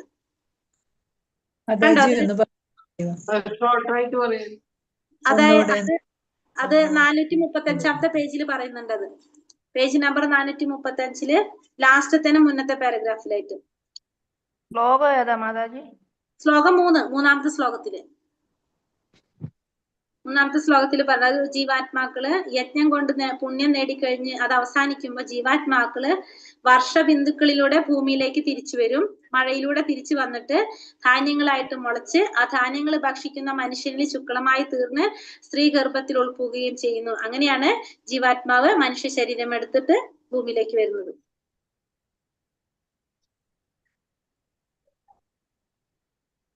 മാതാജി ഒരു സംശയം ചോദിച്ചോട്ടെ. ജീവാത്മാവിന്റെ മൂലസ്വരൂപത്തിന് ഭൗതിക ബോധം ഉൾക്കൊള്ളുമ്പോഴും കൃഷ്ണാവബോധം ഉൾക്കൊള്ളുമ്പോഴും എന്താണ് സംഭവിക്കുന്നത് എന്നുള്ള ചോദ്യത്തിന് ഇതെഴുതാൻ പറ്റുമോ ആൻസർ? ഭൗതിക പ്രകൃതിസ്ഥനാകുമ്പോൾ 84 ലക്ഷം ജീവിവിഭാഗങ്ങൾ ഏതെങ്കിലും ഒന്നിൽ പിറവിയെടുക്കും. കൃഷ്ണാവബോധം ഉൾക്കൊള്ളുമ്പോൾ ഒരേ ഒരു ശരീരം മാത്രമേ ആത്മാവ് സ്വീകരിക്കുകയുള്ളൂ. അങ്ങനെ എഴുതിയ ശരിയാണോ? അതിൽ കൂടെ ഇതും എഴുതാം നമുക്ക്. എന്താണ് ഭൗതികമായിട്ടുള്ള വസ്തുക്കൾ, അതും ഇതിൽ പറയുന്നുണ്ടല്ലോ, ഈ പോയിന്റും അതിൽ തന്നെ പറയുന്നുണ്ട്. അതും എഴുതാം നമുക്ക്, അതും എഴുതാം. നമുക്ക് എത്ര വേണമെങ്കിൽ നമുക്കിപ്പോ ഒരു മനസ്സിലാക്കുന്നതനുസരിച്ച് നമുക്ക് കൂടുതൽ എഴുതാമല്ലോ. ഭൗതികതാ ബോധം ഉൾക്കൊള്ളുമ്പോൾ ഭൗതിക വസ്തുക്കളെ കൈയാളാനുള്ള ശ്രമം നമുക്ക് കൂടുതലായിരിക്കും. ആധ്യാത്മിക ബോധത്തിൽ നിൽക്കുമ്പോൾ ഭഗവത് സേവനത്തിലായിരിക്കും നമ്മൾ കൂടുതൽ ചെയ്യുന്നത്.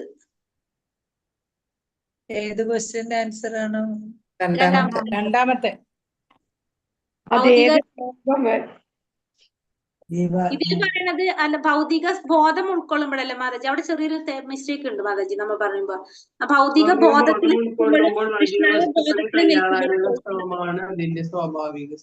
മാതാജി ഒരു മിനിറ്റ്, മാതാജി പറഞ്ഞേ, മണിഭൂഷിത മാതാജി പറഞ്ഞതിന്റെ ആൻസർ ഒന്നുകൂടെ. ഞാൻ പറയുന്നത് വെച്ചാല് ഭൗതിക ബോധത്തിൽ നിൽക്കുമ്പോഴാണ് നമ്മളോട് ചോദിച്ചത് നമ്മളെ ക്വസ്റ്റ്യൻ. നമ്മളെ ബോധം ഭൗതിക ബോധം കൃഷ്ണാവബോധം ആണെങ്കിൽ എങ്ങനെയാണെന്നാ ചോദിച്ചിരിക്കുന്നത് അല്ലെ? പക്ഷെ ഇതിൽ നമ്മൾ എന്താ പറയണത്? ഭൗതിക പ്രകൃതിസ്ഥനാകുമ്പോഴും നമ്മള് ആത്മീയ പ്രകൃതിയിൽ വരുമ്പോഴും രണ്ടാണല്ലേ മാതാജി? രണ്ടാണ്. മറ്റേ നമ്മൾ അവബോധമാണ് പറയുന്നത്. നമ്മളെ അവബോധം കൃഷ്ണാവബോധം ഉണ്ടെങ്കിലും ഭൗതിക ബോധം ഉണ്ടെങ്കിലും എങ്ങനെയാണെന്നുള്ളത് നമ്മൾ അവബോധത്തെ കുറിച്ചല്ലേ പറയുന്നത് അവിടെ. ക്ലിയർ ആയില്ല. മൂന്നാമത്തെ ക്ലിയർ ആയി. നാലാമത്തെ കൃഷ്ണാവബോധത്തിന്റെ പ്രാധാന്യം മൂന്നി പറയുന്ന ശ്ലോകം ഏതാണ്? ശ്ലോകം 7 ആണോ മാതാജി? 5.